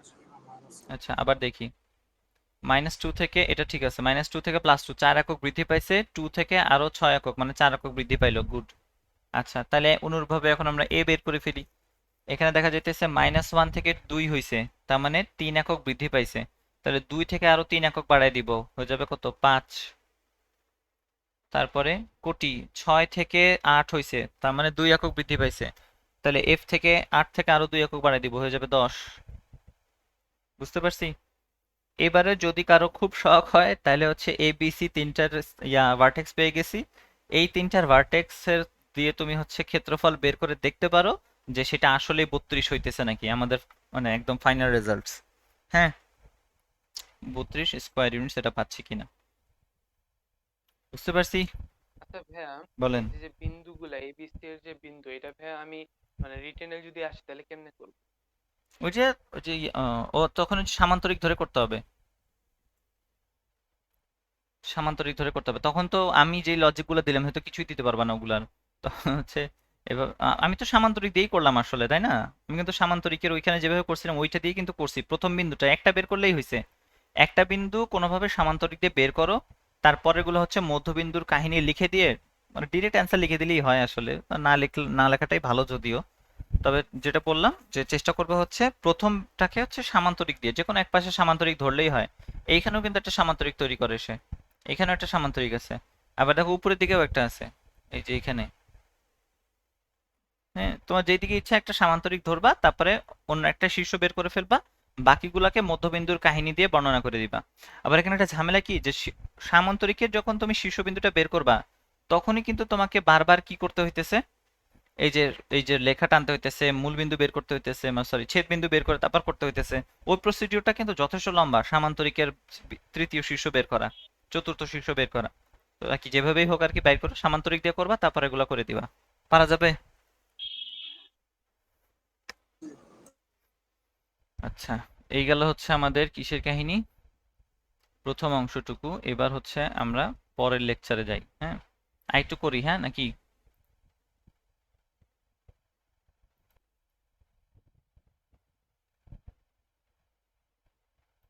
আচ্ছা, তো আমরা যেখানে ছিলাম, আমাদের হচ্ছে এবারে বের করতে দিছে কি, কোন ত্রিভুজের শীর্ষতয়ের স্থানাঙ্ক, এটা হচ্ছে t+1 এবং 1, 2t+1 এবং 3, 2t+2 আর 2t। ত্রিভুজের ক্ষেত্রফল নির্ণয় করো, t এর মান কত হলে বিন্দু তিনটি সমরেখ হবে। হ্যাঁ, তো এইটার জন্য হচ্ছে এখন ওই আগের মতোই বিন্দুগুলোকে বসাবো। তো ধরে নিতেছি আগে, ধরে নিচ্ছি না, এটাকে অন্য আরেকটা আর কি থিওরির ভিতরে অ্যাপ্লাই করতে হবে। তো সেই কারণে এই গ্রাফ, এই পেজগুলো দেখতে একটু বোরিং লাগতে পারে, তার কারণ হইতেছে আগেরটাতে একটু গ্রাফ বসানো ছিল, এটাতে কোনো গ্রাফ নেই।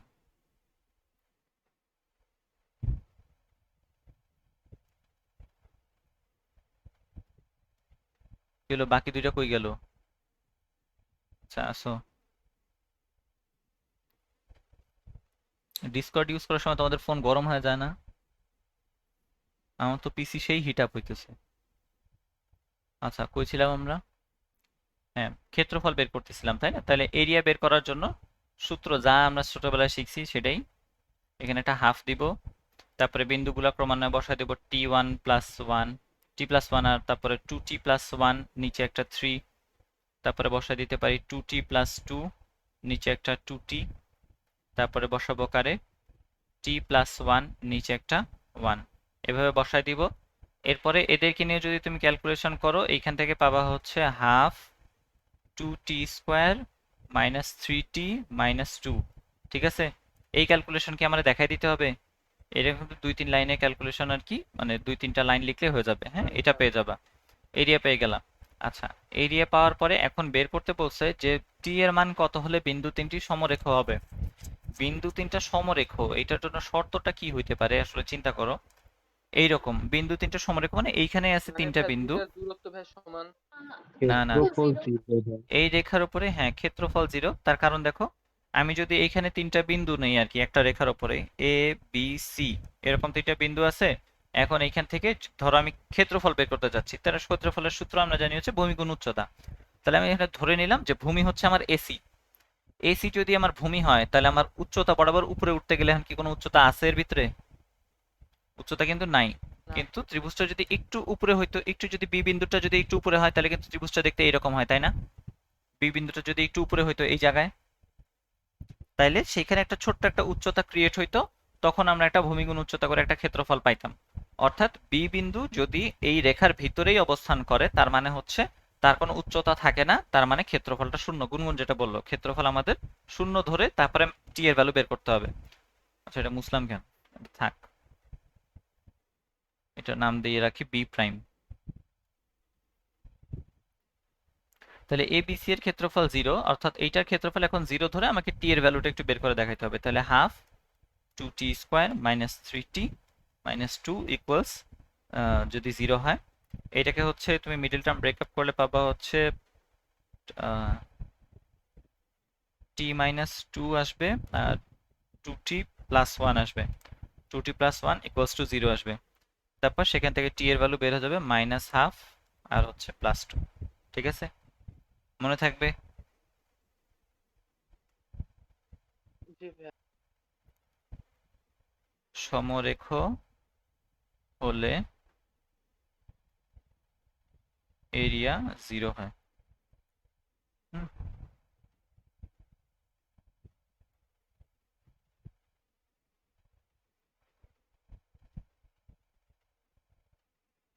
আচ্ছা, এটা গেল। তারপরের ম্যাথ দেখি আমরা একটু।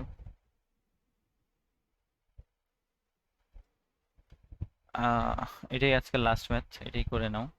সেটা হচ্ছে বলছে যে ও পি কিউ ত্রিভুজের শীর্ষত্রয় 0 0 এ কস বিটা মাইনাস এ সাইন বিটা এবং এ সাইন আলফা এ কজ আলফা হলে দেখাও যে আলফা ইকুয়ালস টু বিটা হলে ত্রিভুজটির ক্ষেত্রফল বৃহত্তম হবে। তাহলে আগে আমাকে ত্রিভুজটার ক্ষেত্রফল বের করতে হবে, তারপর আলফা ইকুয়ালস টু বিটা বসায় দেখতে হবে কাহিনী কি হয়। তাহলে এইটাকে নিয়ে যদি আমরা বসাই এখান থেকে পাবো হাফ। তাহলে প্রথমে 0 0 একটা বিন্দু দেওয়া ছিল, তো 0 আর 0 প্রথমে শেষে বসাই দিই, তাহলে ইজিয়ার হবে হয়তো চিন্তা করা। তাহলে এ কস বিটা মাইনাস এ সাইন বিটা দিচ্ছে, এটা হচ্ছে একটা বিন্দু। আর একটা বিন্দু হচ্ছে এ সাইন আলফা, আর একটা দিচ্ছে হচ্ছে এ কজ আলফা।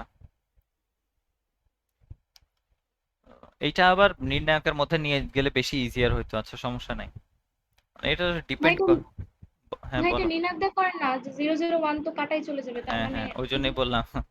এটাই আর কি, যখন যে জিনিসটা আমার জন্য সুবিধা হয় তখন সেটা দিয়ে করা উচিত। এটা আমরা নির্ণায়ক দিয়ে একটু ট্রাই করে দেখি। তাহলে হাফ 0 0 1 গেল গা।